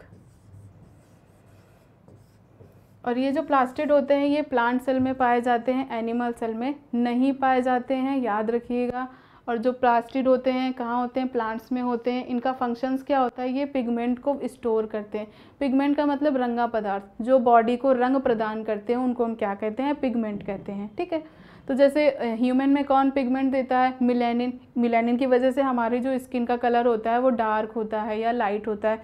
मतलब जिनमें मिलेनिन ज़्यादा सिक्रीट हो गया, मतलब ज़्यादा स्रावित हो गया, उनका कलर कैसा होता है, डार्क होता है। और जिनमें मिलेनिन कम सिक्रीट हुआ या कम स्रावित हुआ, उनका जो कलर होता है कैसा होता है, फेयर होता है। ठीक है, जिनमें मीडियम मेडिटेट होता है उनका क्या होता है, औसत होता है, मतलब उसको हम गेहुआ कलर बोलते हैं, उस कलर के लोग होते हैं। उसी प्रकार से जो प्लांट्स हैं उनमें कलर देने के लिए क्या होते हैं, प्लास्टिड होते हैं। ये क्या करते हैं, पिगमेंट को स्टोर करके रखते हैं। ठीक है, तो प्लास्टिड होते हैं, इनका जो स्ट्रक्चर होता है कैसे होते हैं, होलो होते हैं, मतलब खोखले होते हैं। ठीक है, और सराउंडेड बाय डबल मेम्ब्रेन। और डबल मेम्ब्रेन से कैसे होते हैं, सराउंडेड होते हैं। इनकी जो मेम्ब्रेन होती है कैसी होती है, डबल होती है। और इनकी जो मेम्ब्रेन कैसी होती है, डबल मेम्ब्रेन के थ्रू ये क्या होते हैं, सराउंडेड होते हैं। अब हम बात कर लेते हैं टाइप्स ऑफ लिपिड्स की। जो लिपिड्स होते हैं वो 3 प्रकार के होते हैं। ठीक है, जो लिपिड्स होते हैं वो कितने प्रकार के होते हैं? 3 प्रकार के होते हैं। ठीक है, तो चलिए बात कर लेते हैं टाइप्स ऑफ लिपिड्स की। ठीक है, तो जो टाइप्स, सबसे पहला जो लिपिड है वो क्या होता है? क्लोरोप्लास्ट। क्लोरो का मतलब क्लोरोफिल, बताया था कि जो प्लांट्स होते हैं उनमें क्या पाया जाता है? क्लोरोफिल पाया जाता है। और क्लोरोफिल का काम क्या होता है? क्लोरोफिल प्रकाश संश्लेषण की प्रक्रिया में काफ़ी महत्वपूर्ण भूमिका निभाता है। मतलब जब प्रकाश संश्लेषण की प्रक्रिया होती है तो उसमें क्लोरोफिल कार्बन डाइऑक्साइड, ऑक्सीजन और वाटर के साथ मिलकर एक प्रोसेस हो रही थी। उस प्रोसेस का नाम क्या था? प्रकाश संश्लेषण। उसके थ्रू जो पौधे होते हैं वो अपना भोजन या अपना खाना खुद ही बना लेते हैं। तो प्रकाश संश्लेषण में कौन सा प्लास्टिड रिस्पॉन्सिबल होता है? क्लोरोप्लास्ट, ये याद रखिएगा। और क्लोरोप्लास्ट की वजह से ही क्या होता है? जो पत्तियाँ होती हैं इनका रंग कैसा होता है? हरा होता है। ठीक है, जो पत्तियाँ होती हैं इनका रंग कैसा होता है? हरा होता है। किसकी वजह से होती है? प्लास्टिड की वजह से जो पत्तियाँ होती हैं इनका रंग कैसा होता है? हरा होता है। और जो ये एक बात और याद रखिएगा, ये क्या करते हैं? सनलाइट को एब्जॉर्ब करते हैं। क्या करते हैं? एब्जॉर्ब सनलाइट, ये भी लिख लेना। क्या करते हैं ये? Absorb sunlight. क्या होता है कि जब पत्तियों पर सनलाइट पड़ती है तो क्या करते हैं? ये लाइट को एब्जॉर्ब कर लेते हैं। और जब लाइट एब्जॉर्ब होती है तो क्या होता है? पत्तियां गर्म होती हैं, हीट होती हैं, तो उनसे फोटॉन्स रिलीज होने लगते हैं। तो वो सारी बाद की प्रोसेस है, उनको बाद के चैप्टर्स में डिस्क्राइब कर लेंगे। अभी हम यहाँ पर क्या पढ़ रहे हैं? क्लोरोप्लास्ट पढ़ रहे हैं। तो क्लोरोप्लास्ट क्या करती हैं? पत्तियाँ, जिन पत्तियों में क्लोरोप्लास्ट या हरित लवक पाया जाता है, इसको हिंदी में हरित लवक बोलते हैं। क्लोरोप्लास्ट को क्या बोलते हैं? हरित लवक। ठीक है, तो जो हरित लवक होते हैं हरे रंग के होते हैं। इन्हीं की वजह से जो पत्तियां होती हैं वो कैसी होती हैं? हरे रंग की होती हैं। प्रकाश संश्लेषण में महत्वपूर्ण भूमिका निभाते हैं। ठीक है, और कैसे होते हैं? क्लोरोफिल ग्रीन पिगमेंट, और ये क्या करते हैं? सनलाइट को प्रोसिंथेसाइज करते हैं। और ये क्या करते हैं? Store glucose. और इस जो ग्लूकोज होता है, जैसे पौधों ने जो भी भोजन बनाया, जो भी फूड पार्टिकल्स बनाए, उनको क्या करता है? ये स्टोर कर लेता है अपने अंदर। ठीक है, स्टोर। हाँ, एक बात याद रखिएगा कि जैसे आलू होता है, कोई कोई आलू आपको हरे हरे कलर का दिखाई देता है। क्यों? क्योंकि जो आलू होता है जब उस पर सनलाइट पड़ती है तो उसके अंदर जो लवक होते हैं वो क्या होते हैं? हरित लवक में कन्वर्ट हो जाते हैं। वो ख़राब आलू नहीं होता है, हाँ, लेकिन हरित लवक की वजह से उसका जो टेस्ट होता है वो थोड़ा सा ख़राब हो जाता है। तो जो आलू होता है, जो सनलाइट की प्रेजेंस में जितना पोर्शन उसका सनलाइट की प्रेजेंस में आता है वो आलू उतना ही हरा हो जाता है। ठीक है, उसके बाद में जो दूसरा है वो क्या है? क्रोमोप्लास्ट। ये कैसे होते हैं? ये कलरफुल होते हैं। कैसे होते हैं? कलरफुल होते हैं। ठीक है, जैसे गाजर है, मूली है, और जो फ्रूट्स के कलर होते हैं, फ्लावर के कलर होते हैं। जैसे फ्लावर्स होते हैं बहुत सारे कलर के होते हैं, रेड होते हैं, ऑरेंज होते हैं, येलो होते हैं, बहुत सारे कलर्स के जो फ्लावर होते हैं उनको जो कलरिंग एजेंट होता है वो क्या होता है? क्रोमोप्लास्ट। इन्हें हम हिंदी में बोलते हैं वर्णी लवक। क्या बोलते हैं? वर्णी लवक। क्या बोलते हैं हम इन्हें? हिंदी में वर्णी लवक बोलते हैं। ये क्या करते हैं? इनमें कैरोटीन होता है। क्या होता है? कैरोटीन होता है, जिसकी वजह से इनमें जो कलर होता है, जैसे गाजर होती है किस कलर की होती है? ऑरेंज कलर की होती है। इनमें येलो पिगमेंट्स होते हैं, जैसे जो फ्लावर के कलर होते हैं येलो होते हैं, वो किसकी वजह से होते हैं? इसी क्रोमोप्लास्ट की वजह से, वर्णी लवक की वजह से होते हैं। ठीक है, और जो थर्ड है वो क्या है? ल्यूकोप्लास्ट। ल्यूकोप्लास्ट, इसको हम अवर्णी लवक बोलते हैं। अवर्णी लवक का मतलब होता है ये कोई भी कलर प्रदान नहीं करता है। ठीक है, क्या होता है? इनमें कोई भी कलर नहीं होता है। जैसे आलू देखा है आपने? आलू और गेहूँ और उसके बाद में चावल, इनमें क्या होता है? इनमें कोई भी कलर नहीं होता है। तो जिन प्लांट्स के प्रोडक्ट में कोई भी कलर नहीं पाया जाता है वो उसमें कौन सा लवक होता है? ल्यूकोप्लास्ट होता है। इसे हम क्या कहते हैं? अवर्णी लवक कहते हैं। कंटेन नो पिगमेंट, इनमें कोई भी पिगमेंट, इनमें कोई भी रंगा पदार्थ नहीं पाया जाता। और इनका जो मेन कैरेक्टर होता है वो क्या होता है? ये फूड को स्टोर करते हैं। जैसे प्लांट्स ने जो भी खाना बनाया वो क्या होते हैं? आलू के फॉर्म में ज़मीन के नीचे स्टोर हो गए, जो शुगर बीट होती है उसके फॉर्म में स्टोर हो गए। तो क्या होता है कि ये क्या करते हैं? स्टार्च को स्टोर करने का काम करते हैं। स्टार्च को क्या करते हैं? मंड लिख लेते हैं। ये मंड को स्टोर करते हैं। क्या करते हैं? स्टोर करते हैं।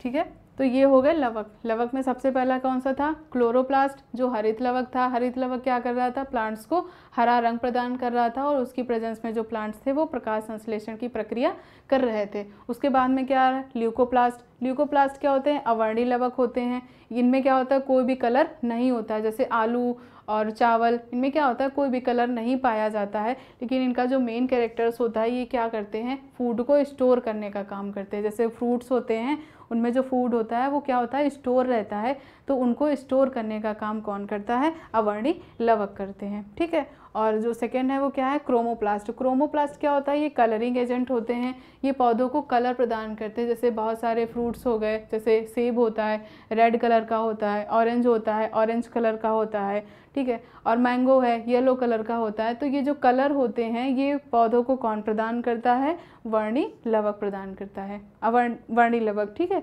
वर्णी लवक को क्या बोलते हैं हम? क्रोमोप्लास्ट बोलते हैं। और इनमें कैरोटिनॉइड्स होते हैं, और जैसे गाजर होती है, गाजर आंखों के लिए बहुत हेल्पफुल होती है। क्यों? क्योंकि गाजर में कैरोटिनॉइड्स होते हैं और विटामिन ए का रिच सोर्स होता है, जिसकी वजह से जो गाजर होती है वो हमारी आंखों के लिए काफ़ी बेनिफिशियल होती है, ठीक है। तो जो गाजर में क्या पाया जाता है? कैरोटिनॉइड्स पाया जाता है। शुगर बीट, जिसे क्या कहते हैं हम? चुकंदर कहते हैं, वो काफ़ी बेनिफिशियल रहता है। उसमें जो चुकंदर का कलर होता है इतना डार्क होता है, किसकी वजह से होता है?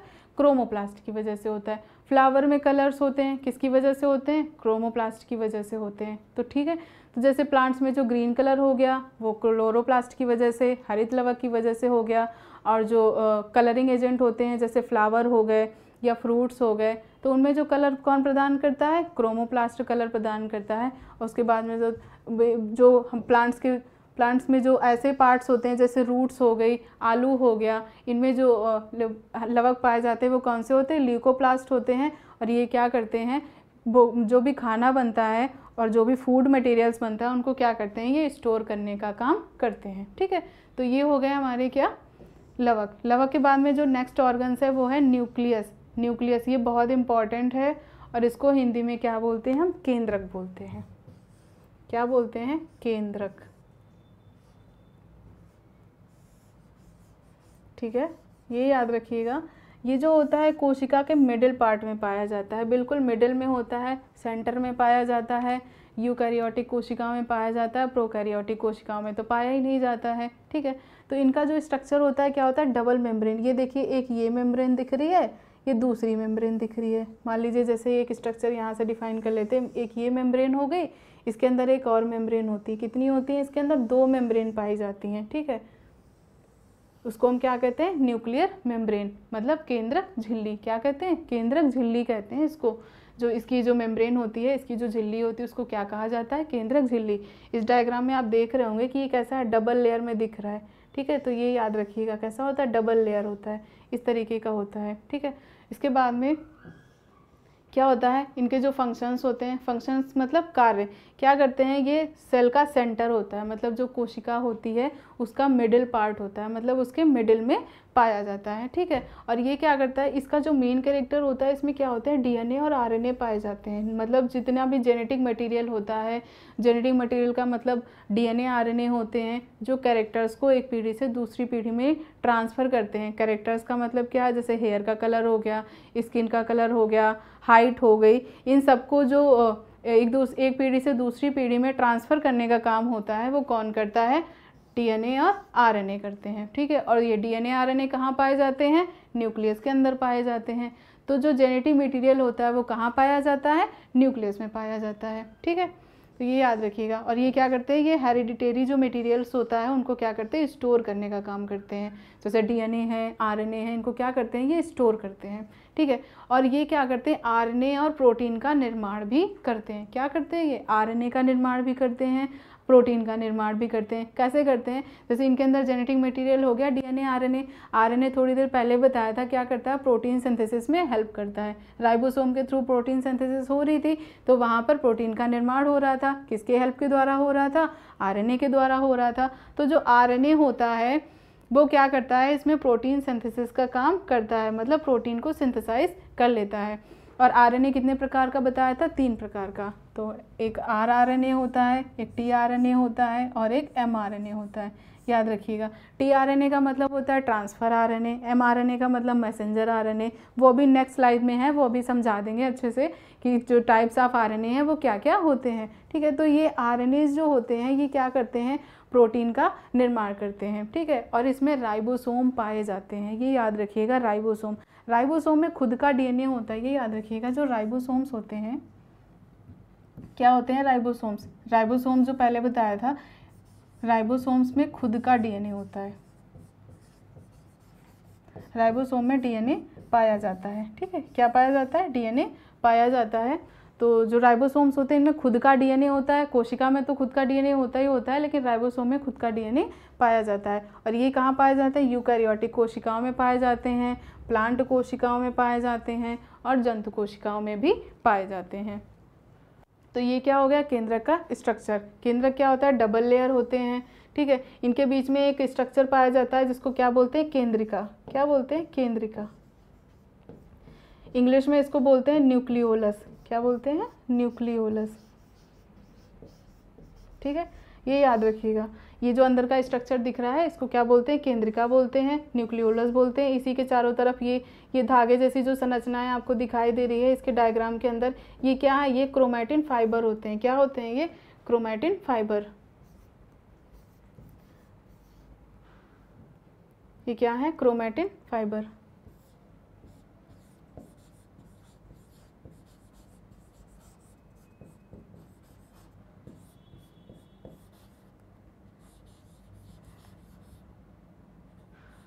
क्रोमैटिन फाइबर को हम हिंदी में बोलते हैं क्रोमैटिन धागे। मतलब जो धागे जिनसे DNA बनता है, जिनसे RNA बनता है, जिनसे क्या बनता है, क्रोमोसोम्स बनते हैं, गुणसूत्रों का निर्माण होता है, वो किनसे होता है, ये जो धागे जैसी संरचनाएं पाई जाती हैं इन्हीं से ही क्रोमोसोम्स का निर्माण होता है। इस वजह से इनको क्या कहा जाता है, क्रोमैटिन फाइबर्स या क्रोमैटिन धागे पाए जाते हैं। इनमें न्यूक्लियर इन्वेलप होता है, बाहर से जो न्यूक्लियर होता है डबल लेयर होता है, इसमें 2 संरचनाएं पाई जाती हैं।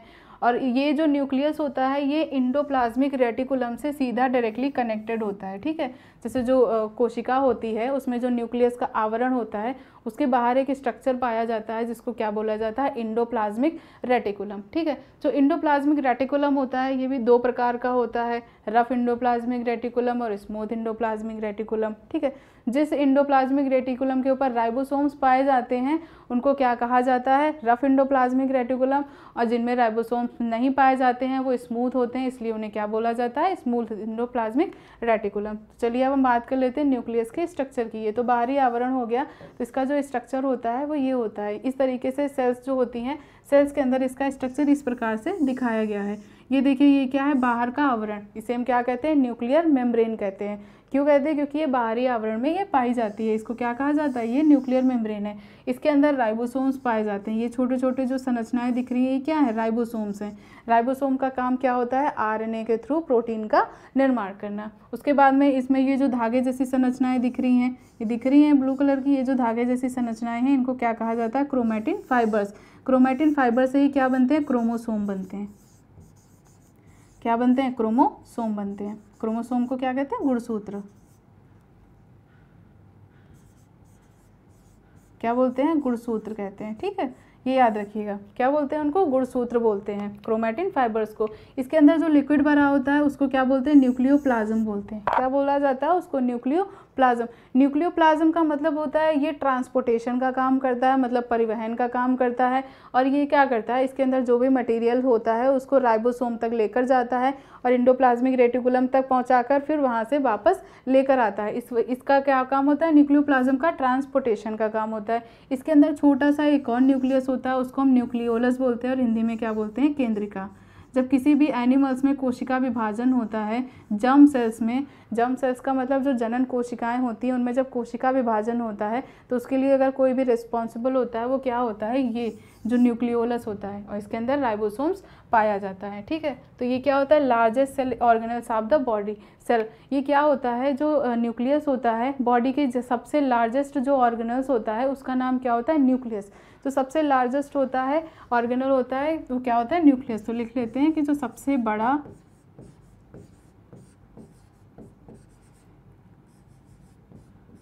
अंगक ऑर्गेनेल्स को हिंदी में क्या बोलते हैं? अंगक बोलते हैं। ठीक है, तो जो कोशिकाएं होती हैं, कोशिकाओं में जो सबसे बड़ा अंगक होता है उसका नाम क्या होता है? न्यूक्लियस, याद रखिएगा। ठीक है, मोस्टली स्फेरिकल होता है। स्फेरिकल का मतलब गोल संरचना में होता है। डेंस का मतलब इसकी जो डेंसिटी होती है काफ़ी ज़्यादा होती है, मतलब इसका जो घनत्व होता है, मतलब इसके अंदर जो लिक्विड भरा होता है वो काफ़ी ज़्यादा डेंस होता है, उसकी जो घनत्व होती है वो काफ़ी ज़्यादा होता है। और इसका जो लिक्विड होता है वो कैसा होता है? जेली स्ट्रक्चर का होता है, मतलब जेली उसमें फ्लूइड में पाया जाता है। ठीक है, इसमें जो ये क्रोमैटिन फाइबर्स हैं, ये थ्रेड लाइक स्ट्रक्चर्स होते हैं। इनमें क्या होता है? डीएनए और आरएनए पाया जाता है। और जो इनका न्यूक्लियोलस होता है बहुत ही डेंस होता है। डेंस का मतलब जो डेंसिटी होती है वो काफ़ी ज़्यादा होती है। ये इनके फंक्शंस क्या होते हैं? ये सेल के फंक्शंस को रेगुलेट करते हैं, मतलब जो कोशिका के फंक्शन होते हैं, जो कोशिका के कार्य होते हैं, उनको क्या करता है? ये रेगुलेट कर लेता है। और जो सेल डाइज हो जाती हैं, मतलब सेल जो मर जाती हैं, जो ख़त्म हो जाती हैं, उनको ये रिमूव करने का कार्य भी करता है। उसके बाद में क्या होता है? इनमें क्रोमोसोम्स पाए जाते हैं, मतलब इनमें गुणसूत्र पाए जाते हैं। क्या पाए जाते हैं? गुणसूत्र। ठीक, गुणसूत्र का काम क्या होता है? पीढ़ियों को, मतलब जो कैरेक्टर्स होते हैं उनको एक पीढ़ी से दूसरी पीढ़ी में लेके जाना, ये किसका काम होता है? गुणसूत्र का काम होता है। और ये राइबोसोम के निर्माण में सहायक होते हैं। लिख लेते हैं कि ये राइबोसोम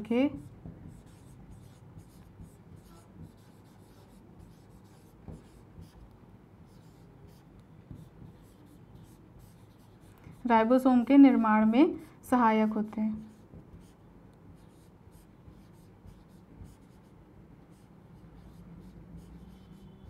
क्या होते हैं? ये राइबोसोम के निर्माण में सहायक होते हैं। ये याद रखिएगा कि जैसे वो जो शरीर में जो भी सेल ऑर्गेनेल्स में राइबोसोम का निर्माण होता है उसमें ये सहायक होते हैं।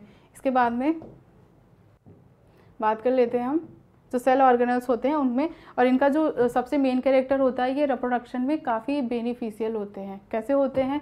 कि ये जो सेलुलर रिप्रोडक्शन होता है, सेलुलर रिप्रोडक्शन का मतलब ये होता है कि जब एक कोशिका से दो कोशिकाओं का निर्माण होता है तो उसको हम किस में रखते हैं? सेलुलर रिप्रोडक्शन में रखते हैं। तो सेलुलर कोशिकीय जनन, सेलुलर रिप्रोडक्शन को क्या कहते हैं? हम कोशिकीय जनन कहते हैं। क्या कहते हैं? कोशिकीय जनन। मतलब इसके थ्रू जो कोशिकाएं होती हैं वो अपनी संख्या को बढ़ाती हैं। तो उसमें क्या करता है? ये काफ़ी हेल्प करता है। कैसे करता है? ये एक होता है न्यूक्लियस, दो भाग में डिवाइड हो जाता है, और जैसे ही दो भाग में डिवाइड होता है तो पूरी कोशिका दो भाग में बढ़ जाती है, और जब पूरी कोशिका दो भाग में बढ़ जाती है तो एक कोशिका से दो कोशिकाओं का निर्माण हो जाता है। इसी प्रकार से क्या करता है? ये अपनी संख्या को इंक्रीज करता रहता है। ठीक है, तो इसका ये मेन कैरेक्टर क्या है कि ये रिप्रोडक्शन में, मतलब जो सेलुलर रिप्रोडक्शन होता है उसमें ये क्या करता है? काफ़ी इंपॉर्टेंट रोल प्ले करता है। ठीक है, तो ये हो गया न्यूक्लियस। न्यूक्लियस के बाद में जो नेक्स्ट है वो क्या है? Double helical of DNA. तो न्यूक्लियस जब हम न्यूक्लियस को डिस्कस कर रहे थे तो उसमें हमने डीएनए और आरएनए को डिस्कस किया था। तो अब हम देख लेते हैं डीएनए और आरएनए का स्ट्रक्चर क्या है। ये डबल हेलिक्स, ये किसका स्ट्रक्चर है? डीएनए का। किसका स्ट्रक्चर है? डीएनए का। डीएनए, ठीक है। डीएनए को हम क्या कहते हैं? Deoxy ribo nucleic acid. क्या कहते हैं?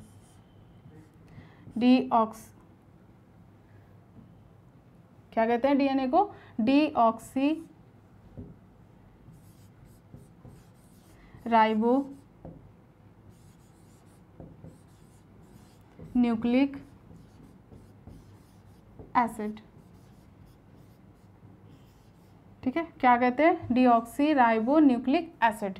ये डीएनए की फुल फॉर्म होती है। डी का मतलब डी और डीऑक्सी और राइबो और न्यूक्लिक एसिड, ये क्या हो गए? डीएनए की फुल फॉर्म हो गई। तो हमारे जो ह्यूमंस होते हैं, जो हम ह्यूमंस हैं, इसमें जो एक्चुअली में जेनेटिक मटेरियल है वो क्या है? डीएनए। जो जीन्स होते हैं किससे मिलकर बने होते हैं? डीएनए से मिलकर बने होते हैं। ठीक है, याद रखिएगा कि जीन्स किससे मिलकर बने होते हैं? डीएनए से मिलकर बने होते हैं। ठीक है, और ये मिलकर, ये जैसे ये जो डबल स्ट्रक्चर दिख रहा है ये क्या होता है? ये डबल हेलिकल होता है। इसमें क्या होता है? ये दो दिख रहे हैं। ये जो स्ट्रक्चर है डबल हेलिक्स, ये किसने दिया था? वॉटसन एंड क्रिक ने दिया था। ये याद रखिएगा, ये एग्जाम्स में काफ़ी बार पूछा जा चुका है। वॉटसन एंड क्रिक किसने दिया था? Watson and Crick. इसे डीएनए का वॉटसन एंड क्रिक मॉडल भी बोलते हैं। और ये किस डीएनए पे डिस्कवर किया गया था? बी डीएनए पर। किस पे? बी डीएनए पर ये इसको डिस्कवर किया गया था। मतलब जो बी डीएनए का स्ट्रक्चर है उसी में ही इन्होंने बताया था, वॉटसन एंड क्रिक ने, कि जो डीएनए होता है कैसा होता है? डबल हेलिकल मॉडल होता है। मतलब क्या होता है? इनमें दो हेलिक्स होती हैं, एक ये हेलिक्स दिख रही है, एक ये हेलिक्स दिख रही है। ठीक है, और एक बात और, ये जो डीएनए होता है किन किन से मिलकर बना होता है? 3 चीज़ों से मिलकर बना होता है, फॉस्फेट, शुगर और नाइट्रोजन बेस। ठीक है, तो शुगर की तो बात कर ली, इसमें कौन कौन सी शुगर होती है बात कर लेते हैं। शुगर कौन सी होती है इसमें? जो डीएनए होता है उसमें कौन सी शुगर होती है? Deoxy ribo. कौन सी शुगर होती है? डीऑक्सी राइबोज शुगर होती है। तो लिख लेते हैं डीऑक्सी राइबोज। कौन सी शुगर होती है? डीऑक्सी राइबोज शुगर होती है। ठीक है, ये पेंटोज शुगर होती है, 5 कार्बन से मिलकर बनी होती है। तो ये याद रखिएगा कैसी होती है? 5C। कैसी होती है ये? 5C। ठीक है, 5 कार्बन से ये मिलकर बनी होती है। पहला तो यूनिट ये हो गया कि डीएनए किससे मिलकर बना होता है? शुगर से। कौन सी शुगर से? डीऑक्सी राइबोज शुगर से। जो दूसरा इसका कंपोनेंट होता है वो क्या होता है? Nitrogen base. क्या होते हैं? Nitrogen base. जो डीएनए होता है उसमें 4 प्रकार के नाइट्रोजन बेस पाए जाते हैं। कितने प्रकार के नाइट्रोजन बेस होते हैं? 4। अब इधर डायग्राम में देखिए, ये जैसे ये क्या लिखा है? एडेनिन, दूसरा है थाइमीन, तीसरा है गुआनिन, चौथा है साइटोसिन। ये क्या है? ये नाइट्रोजन बेस के नाम है जो डीएनए में पाए जाते हैं। सबसे पहला कौन सा होता है? एडेनिन। एडेनिन, दूसरा होता है गुआनिन, तीसरा होता है थाइमीन, चौथा होता है साइटोसिन। और जो डीएनए होता है उसमें साइटोसिन की जगह पर एक नया पाया जाता है, उसे कहते हैं यूरेसिल। ये याद रखिएगा कि जो आरएनए होता है उसमें साइटोसिन की जगह क्या पाया जाता है? यूरेसिल पाया जाता है। बस इतना डिफरेंट होता है। जो डीएनए कैसा होता है? डबल हेलिक्स होता है। इनमें क्या होती है? 2 हेलिक्स को हिंदी में क्या बोलते हैं? कुंडली बोलते हैं। ये द्विकुंडलित संरचना होती है। ठीक है, इनमें नाइट्रोजन बेस कितने होते हैं? 4 होते हैं। कौन कौन से? एडेनिन, गुआनिन, थाइमीन और साइटोसिन। इनको शॉर्ट फॉर्म में लिख लेते हैं ऐसे, एडेनिन, गुआनिन, थाइमीन और साइटोसिन। ये हो गया। पहला क्या था? शुगर हो गया, दूसरा नाइट्रोजन और तीसरे क्या होते हैं? फॉस्फेट। क्या होते हैं? फॉस्फेट। तो इन 3 कंपोनेंट से मिलकर किसका निर्माण होता है? डीएनए का निर्माण होता है। कौन कौन से 3 कंपोनेंट होते हैं? पहला क्या है? शुगर। कौन सी शुगर है? डीऑक्सी राइबोज शुगर है। दूसरा क्या है? Nitrogen base. कौन कौन से नाइट्रोजन बेस हैं? एडेनिन, गुआनिन, थाइमीन और साइटोसिन। उसके बाद में जो थर्ड है उसका नाम क्या है? फॉस्फेट। तो ये तीनों मिलकर किसका निर्माण करते हैं? ये तीनों, जो शुगर हो गई, ये फॉस्फेट हो गया और ये जो नाइट्रोजन बेस होते हैं, ये तीनों मिलकर किसका निर्माण करते हैं? डीएनए का निर्माण कर लेते हैं। ठीक है, तो ये समझ में आ गया। एक बार फिर से देख लीजिए, डीएनए की जो थ्योरी दी थी, या डीएनए का जो ये डबल हेलिकल मॉडल है, इसको किसने रिप्रेजेंट किया था? वॉटसन एंड क्रिक ने। और इसके बाद में जो डीएनए होता है किन किन से मिलकर बना होता है? शुगर, फॉस्फेट और नाइट्रोजन बेस से। ठीक है, तो कौन कौन सी शुगर मिलकर उसका निर्माण कर रही थी? तो उस शुगर का नाम था डीऑक्सी राइबोज शुगर। और नाइट्रोजन बेस कौन कौन से थे? एडेनिन, गुआनिन, थाइमीन और साइटोसिन। उसके बाद में जो थर्ड है वो क्या था? फॉस्फेट। तो ये जो तीनों कंपोनेंट हैं ये आपस में मिलकर क्या बनाते हैं? डीएनए का निर्माण कर लेते हैं। ठीक है, तो ये हो गया डीएनए का डबल हेलिकल मॉडल। अब उसके बाद में हम आगे चलते हैं, डीएनए और आरएनए में थोड़ा डिफ्रेंशिएट कर लेते हैं कि डीएनए और आरएनए में क्या डिफरेंट होता है। सबसे पहला डिफरेंट तो आपको दिख रहा होगा कि ये क्या है? ये सिंगल हेलिकल मॉडल है। कैसा है? सिंगल हेलिकल मॉडल है। और जो डीएनए होता है ये कैसा होता है? डबल हेलिकल मॉडल होता है। मतलब जो डीएनए है ये कैसी होती है? द्विकुंडलित संरचना होती है। कैसी होती है? द्विकुंडलित संरचना। कैसी होती है?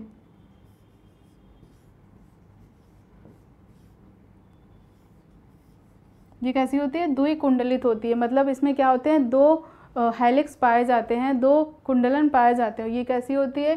सिंगल कुंडलित संरचना होती है। मतलब इसमें क्या होता है? एक ही हेलिक्स पाया जाता है। ठीक है, ये इसका स्ट्रक्चर हो गया। ये क्या करता है? ये जेनेटिक मटेरियल का काम करता है। ये क्या करता है? ये जेनेटिक मटेरियल है। क्या है? Genetic material.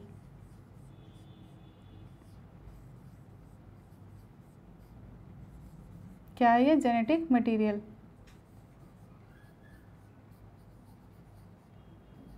और जो आरएनए होता है ये क्या काम करता है? प्रोटीन का सिंथेसाइज करता है। क्या करता है? ये प्रोटीन का निर्माण करता है। ठीक है,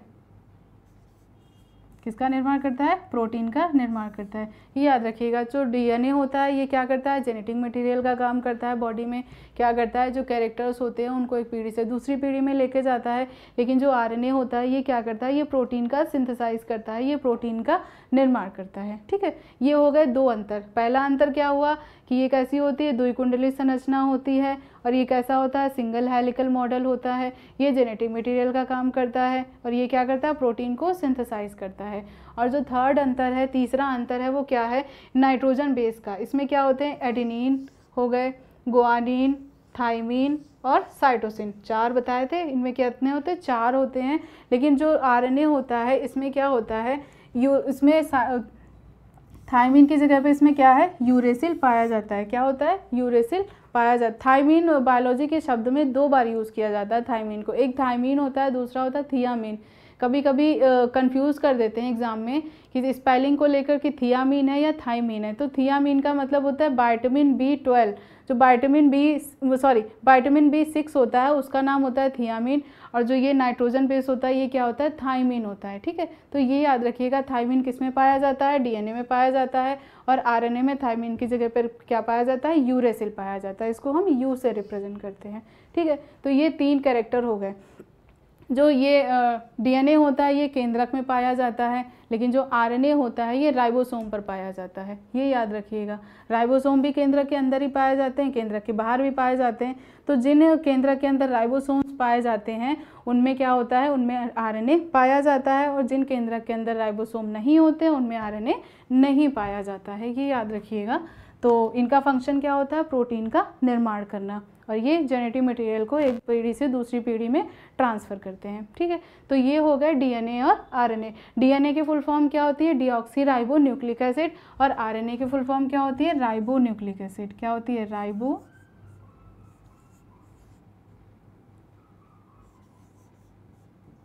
राइबोज न्यूक्लिक एसिड। ठीक है, तो इसकी क्या फुल फॉर्म होती है? राइबोज न्यूक्लिक एसिड, और डीएनए की फुल फॉर्म क्या होती है? Deoxy ribose nucleic acid. ठीक है, इतना याद रखिएगा। और जो डीएनए होता है इसमें कौन सी शुगर होती है? डीऑक्सी राइबोज शुगर होती है। लेकिन जो आरएनए होते हैं इनमें कौन सी शुगर होती है? इनमें राइबोज शुगर होती है। कौन सी शुगर होती है? राइबोज शुगर होती है। लेकिन दोनों में सिमिलरिटी ये होती है कि जो डीएनए होता है इनमें भी 5C, मतलब ये भी पेंटा कार्बन की होती है, इसमें भी 5 कार्बन होते हैं, और ये जो राइबोज शुगर होती है ये भी क्या होती है? ये 5 कार्बन की ही होती है। तो ये सिमिलरिटी होती है, लेकिन शुगर इनमें अलग अलग होती है। इनमें डीऑक्सी राइबोज होती है, इनमें कौन सी होती है? राइबोज शुगर पाई जाती है। ठीक है, तो एक बार फिर से देख लेते हैं डीएनए आरएनए में। जो डीएनए होते हैं कैसे होते हैं? डबल हेलिकल होते हैं, आरएनए सिंगल हेलिक्स होता है। ठीक, ये पहला हो गया। दूसरा क्या था? डीएनए जेनेटिक मटेरियल का काम करता है, और आरएनए क्या करते हैं? प्रोटीन को सिंथेसाइज करते हैं। ठीक, ये दूसरा हो गया। तीसरा क्या है? इनमें नाइट्रोजन बेस में एडेनिन, गुआनिन, थाइमीन और साइटोसिन पाए जाते हैं। लेकिन जो ये आरएनए होता है इसमें क्या होता है? थाइमीन की जगह पर यूरेसिल पाया जाता है। अगला अंतर क्या है इनमें कि ये क्या होते हैं? इनमें अगला अंतर है वो क्या है इनमें कि इनमें जो शुगर होती है वो क्या होती है? डीऑक्सी राइबोज होती है। इसमें जो शुगर होती है वो कौन सी होती है? राइबोज शुगर होती है। लेकिन इनके शुगर में जो सिमिलरिटी होती है वो ये होती है कि ये दोनों ही 5C कार्बन की होती है। मतलब इनका जो कार्बन होता है उसमें कार्बन की संख्या कितनी होती है? 5 होती है। ठीक है, तो ये हो गया डीएनए और आरएनए में अंतर। इसके बाद में बात कर लेते हैं न्यूक्लिक एसिड की। ये बहुत इंपॉर्टेंट पोर्शन है, इसको ध्यान से देखिएगा। इसमें भी डीएनए और आरएनए को ही पढ़ना है। डीएनए आरएनए में डिफ्रेंशिएट हम ऑलरेडी पढ़ चुके हैं। ये कैसा होता है? डबल स्टैंडर्ड होता है, हेलिकल होता है, और डीऑक्सी राइबो न्यूक्लिक एसिड जो होता है क्या होता है? उसका ये पॉलीमर होता है। ठीक है, और जो आरएनए होते हैं कैसे होते हैं? सिंगल होते हैं। अभी पूरा डायग्राम में ऑलरेडी डिस्कस कर चुके हैं इसको। कैसे होते हैं? सिंगल स्ट्रक्चर होते हैं, नॉन हेलिकल होते हैं, मतलब इनमें कोई भी हेलिक्स नहीं होती, केवल सिंगल हेलिक्स पाई जाती है। और ये क्या होते हैं? साइटोप्लाज्म, कोशिका के जो साइटोप्लाज्म होते हैं उसमें ये पाया जाता है। और इनका जो फंक्शन होता है ये स्टोर ऑफ जेनेटिक मटेरियल। ये क्या करते हैं? जेनेटिक मटेरियल, जो भी जेनेटिक मटेरियल होता है उसको क्या करते हैं? स्टोर करने का काम करते हैं। ठीक है, तो जैसे जेनेटिक मटेरियल का मतलब डीएनए ही होता है जो कैरेक्टर को एक पीढ़ी से दूसरी पीढ़ी में लेके जाता है। ठीक है, तो जो जेनेटिक मटेरियल होगा इसको क्या करते हैं? ये स्टोर करते हैं। और ये क्या करते हैं? आरएनए, ये आरएनए जो होते हैं ये प्रोटीन को सिंथेसाइज करते हैं, मतलब प्रोटीन का निर्माण करते हैं। अब आरएनए के टाइप्स, हाँ आरएनए के जो टाइप्स हैं, आरएनए कितने प्रकार का होता है? 3 प्रकार का होता है। सबसे पहला क्या है? एमआरएनए, इसको क्या कहते हैं? मैसेंजर आरएनए कहते हैं। क्या कहते हैं? Messenger RNA. इसको हम हिंदी में बोलते हैं संदेश वाहक आरएनए।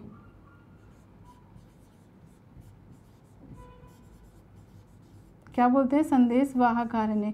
ये क्या करता है? जब प्रोटीन सिंथेसिस की प्रोसेस स्टार्ट होती है तो ये क्या करता है कि जो न्यूक्लियस होता है उसके पास उसकी जो सिग्नल्स होते हैं उनको लेकर जाता है कि बॉडी में या प्रोटीन की रिक्वायरमेंट है तो आपको प्रोटीन का सिंथेसाइज स्टार्ट करना चाहिए। तो इस प्रकार की जो प्रोसेस होती है किसके अंदर होती है? मैसेंजर आरएनए के अंतर्गत होती है। ठीक है, तो इसको क्या कहते हैं? हम संदेशवाहक आरएनए कहते हैं। जो दूसरा आरएनए होता है इसको क्या कहते हैं? राइबोसोमल आरएनए, इसे स्मॉल आरएनए भी कहते हैं, हिंदी में भी इसको राइबोसोमल आरएनए ही कहते हैं। राइबोसोमल आरएनए जो होता है ये राइबोसोम के ऊपर पाया जाता है और ये क्या करता है? प्रोटीन सिंथेसिस की प्रोसेस को कंप्लीट करता है। मतलब जो प्रोटीन होती है उसका जो एक्चुअली में निर्माण होता है वो कौन करता है? राइबोसोमल आरएनए करता है। और ये कहाँ पाया जाता है? राइबोसोम के ऊपर पाया जाता है। जो थर्ड आरएनए है वो क्या है? ट्रांसफ़र आरएनए या टीआरएनए, इसे सॉल्युबल आरएनए भी कहते हैं। ठीक है, तो ये जो ट्रांसफ़र आरएनए होता है इसको हम स्मॉल टी से प्रेजेंट करते हैं, इसे हम टीआरएनए भी बोलते हैं। ये क्या करता है? जो प्रोटीन बन जाता है तो उसके जो भी सेल के ऑर्गेनेल्स होते हैं उनमें ये प्रोटीन की डिस्ट्रीब्यूशन का काम करता है, ये प्रोटीन को डिस्ट्रीब्यूट करता है।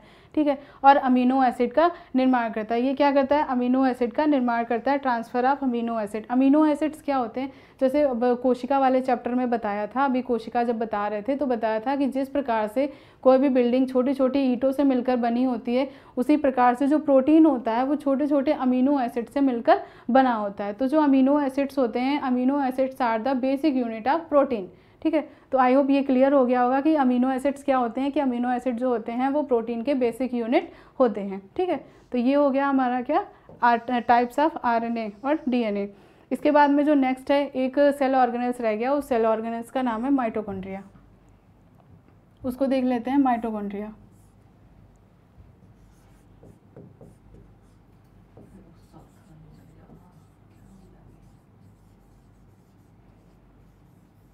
ठीक है, जो माइटोकॉन्ड्रिया होता है इसको, माइटोकॉन्ड्रिया को हम हिंदी में भी क्या बोलते हैं? माइटोकॉन्ड्रिया बोलते हैं।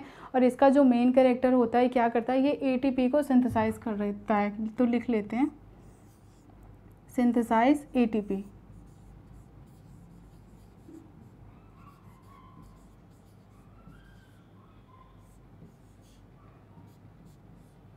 ये क्या करता है? एटीपी का निर्माण करता है। लिख लेते हैं एटीपी का निर्माण।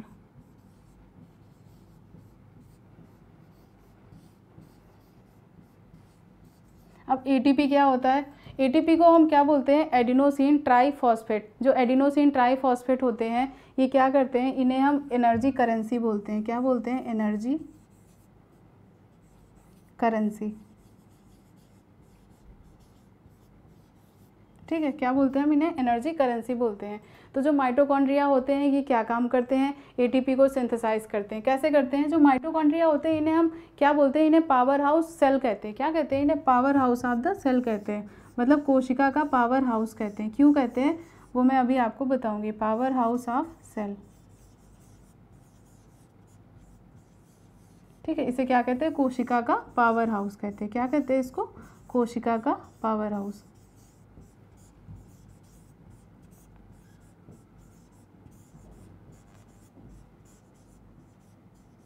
जिस प्रकार से घरों में लाइट आती है, किसके थ्रू आती है? पावर हाउस के थ्रू आती है, कि पावर हाउस से वायर के थ्रू लाइट आती है ट्रांसफार्मर तक, ट्रांसफार्मर से फिर हमारे घरों तक आती है। उसी प्रकार से जब खाना डाइजेस्ट हो जाता है एनिमल्स में या प्लांट्स में तो माइटोकॉन्ड्रिया बहुत कम क्वांटिटी में होते हैं, लेकिन एनिमल्स में काफ़ी ज़्यादा क्वांटिटी में पाए जाते हैं। तो क्या होता है कि मान लीजिए ये एक माइटोकॉन्ड्रिया बना हुआ है, इसमें क्या होता है? इसमें ग्लूकोज पाया जाता है, इसमें ग्लूकोज के मॉलिक्यूल्स पाए जाते हैं।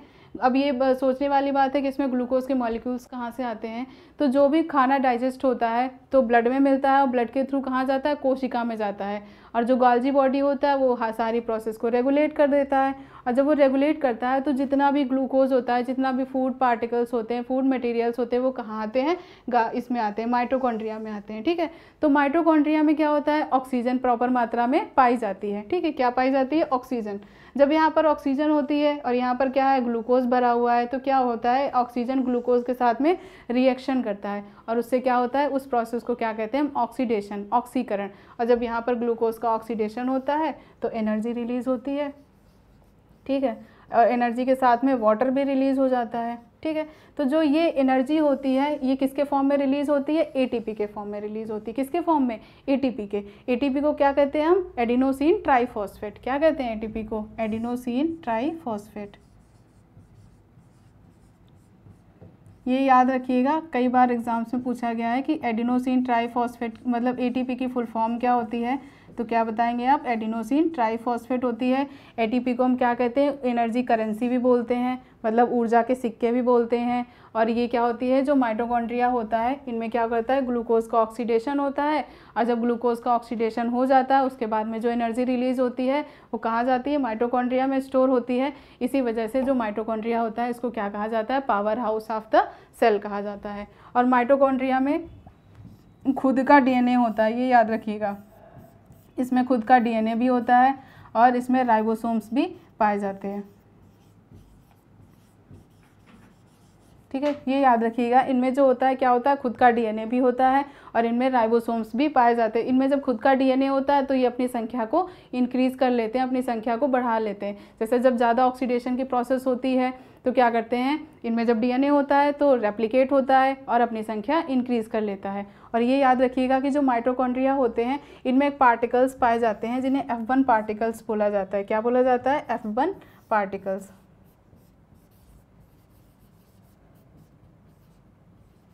और ये जो F1 पार्टिकल्स होते हैं ये कोशिका जो माइटोकॉन्ड्रिया होती है उसकी जो वॉल होती है उसके अंदर पाए जाते हैं। और ये क्या करते हैं, जो भी एटीपी बनता है उसको रेगुलेट करने का काम करते हैं। तो माइटोकॉन्ड्रिया को एक बार देख लेते हैं कि जो माइटोकॉन्ड्रिया होता है ये क्या करता है, एटीपी का सिंथेसाइज करता है, मतलब एटीपी का निर्माण करता है। कैसे एटीपी का निर्माण करता है, ये मान लीजिए ये माइटोकॉन्ड्रिया है, इसके अंदर ग्लूकोज के अणु पाए जाते हैं और ग्लूकोज के अणु होते हैं क्या होता है, ऑक्सीजन के साथ क्रिया करते हैं। और जब ऑक्सीजन के साथ क्रिया करते हैं तो कौन सी प्रोसेस होती है, ऑक्सीडेशन। और जब ऑक्सीडेशन होता है तो क्या निकलता है, एनर्जी। एनर्जी किस फॉर्म में निकलती है, एटीपी के फॉर्म में निकलती है, मतलब एटीपी के रूप में एनर्जी निकलती है। और वही जो एनर्जी होती है वो क्या होता है, उसका हम यूज़ अपने मतलब जितनी भी बॉडी एक्टिविटी होती हैं, जितने भी कार्य होते हैं, जितनी भी प्रोसेस होती है उनको करने में हम खर्च कर देते हैं। ठीक है, अगला क्या है, इसे power house of the cell कहते हैं। मतलब इसको क्या कहते हैं, power house of the cell. मतलब जितनी भी पावर होती है सेल में वो क्या करता है, यही डिस्ट्रीब्यूट करता है। और ये इनमें जो माइटोकॉन्ड्रिया होते हैं इनमें खुद का डीएनए और खुद का राइबोसोम पाया जाता है। ये याद रखिएगा, क्या होता है, इनमें खुद का डीएनए भी होता है और खुद का राइबोसोम भी पाया जाता है। और इनमें F1 पार्टिकल्स होते हैं जो क्या करते हैं, एटीपी को रेगुलेट करते हैं, एटीपी को रेगुलेट करने का काम करते हैं। ठीक है, तो ये हो गया हमारा क्या, सेल। इसके बाद में हम सेल हमारा यहाँ पर आज कंप्लीट होता है। सेल में हमने कौन कौन से चैप्टर्स पढ़े उनको एक बार हम देख लेते हैं। तो चलिए शुरू करते हैं, कौन कौन से हमने देखे थे। सबसे पहला क्या था हमारा,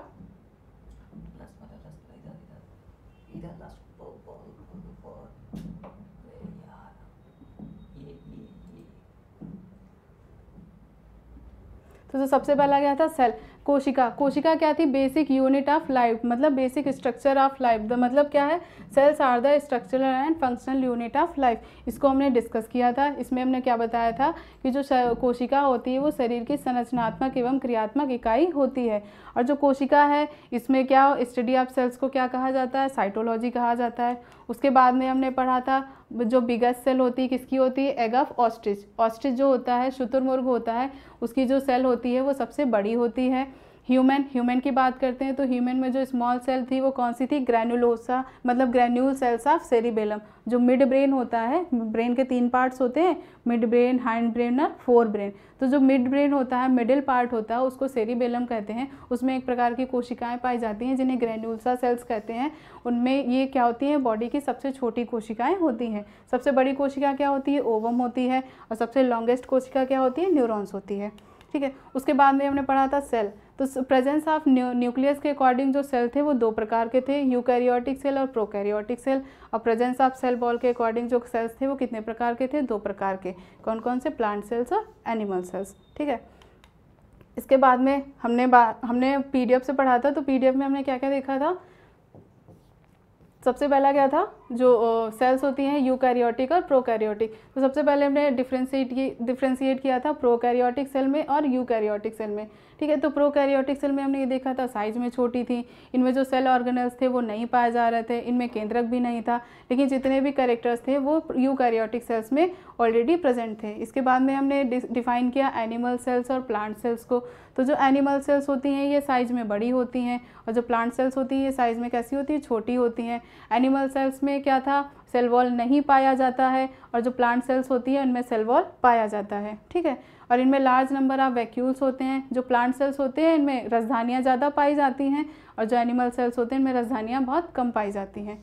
इसके बाद में प्रोकैरियोटिक और यूकैरियोटिक सेल का डायग्राम देखा था। तो हमने देखा था कि जो यूकैरियोटिक सेल्स होती हैं उनका साइज़ भी बड़ा होता है, और जो प्रोकैरियोटिक सेल्स होती हैं उनका साइज़ छोटा होता है। और प्रोकैरियोटिक जो कोशिकाएं होती हैं वो किसमें पाई जाती हैं, बैक्टीरिया और ब्लू ग्रीन एल्गी में पाई जाती हैं, और जो यूकैरियोटिक कोशिकाएं होती हैं ये हायर एनिमल्स में पाई जाती हैं। ठीक है, इसके बाद जो साइटोप्लाज्मिक ऑर्गेनल्स थे, साइटोप्लाज्म का मतलब कोशिका के अंदर जो द्रव्य भरा होता है उसको साइटोप्लाज्म कहते हैं। उसमें कौन कौन से ऑर्गन्स थे, ribosome, mitochondria, lysosome, गाल्जी body, nucleus, centrosome और लिपिड। अब हम इनको एक एक करके डिफाइन कर लेते हैं। तो सबसे पहला क्या था, राइबोसोम।